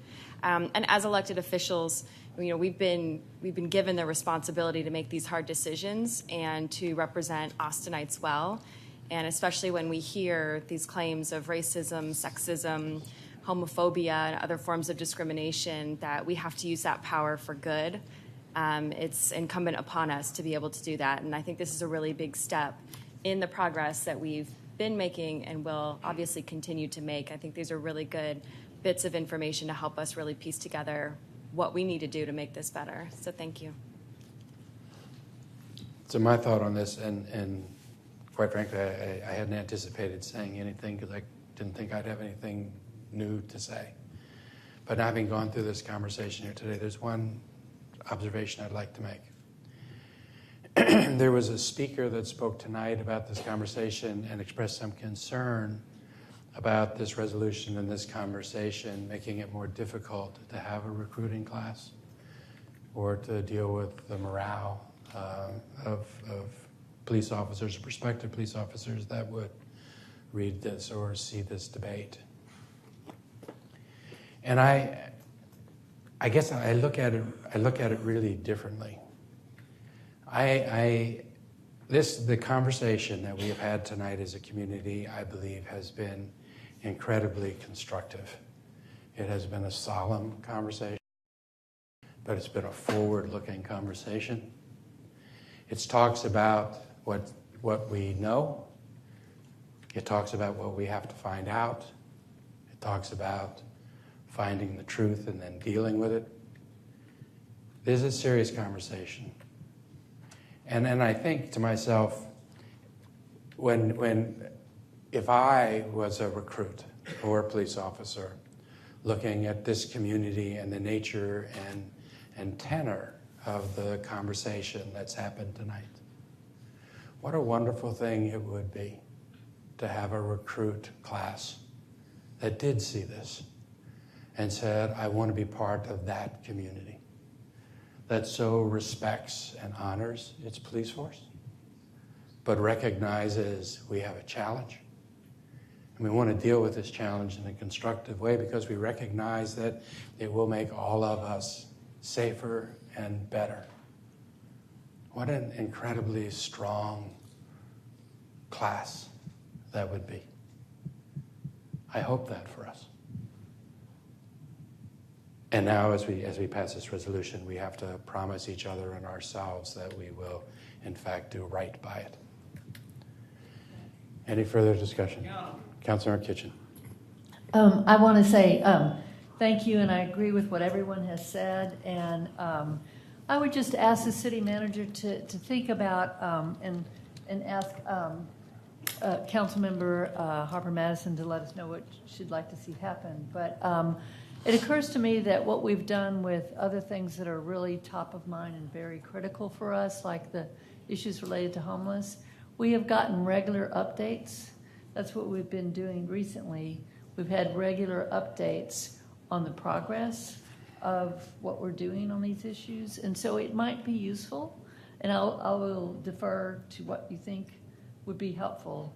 But I would suggest that you might think in terms of giving us some regular updates. We do have, and I appreciate the dates that you've included in the resolution, and we need to stick to those. But there's some time frame in between those dates, and it might be helpful for us to have updates more often. So I just invite y'all to think about that. Motion's been moved and seconded. Councilor Kassar. I know a lot of folks got a chance to thank you, council member, but I also want to say thank you for the way you have picked this up, and thank you for your leadership and for the opportunity. What Mimi Stiles said at the beginning of tonight was so important about what is heard is as important as what is being said.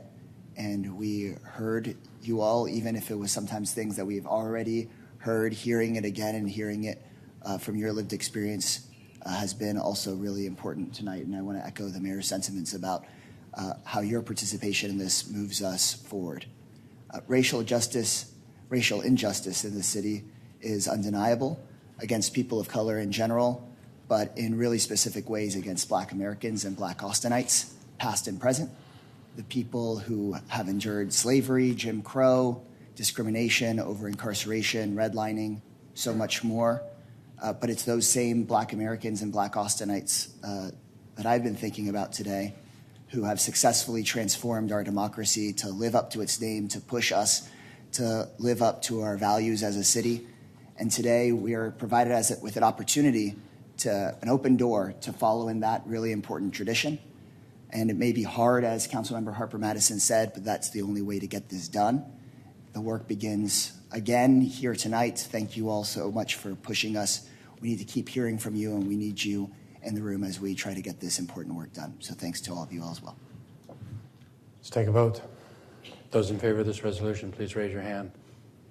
Those opposed? It is unanimous on the dais. This passes 11-0. And with that, at 9:04, this meeting is adjourned. Well, the hell I am, 'cause I still don't call this home. I'm in the lost and found of California. Everybody comes for the dream, but they fail upon you. What you're looking for might not be the thing that you find. So take it for what it's worth, and don't you take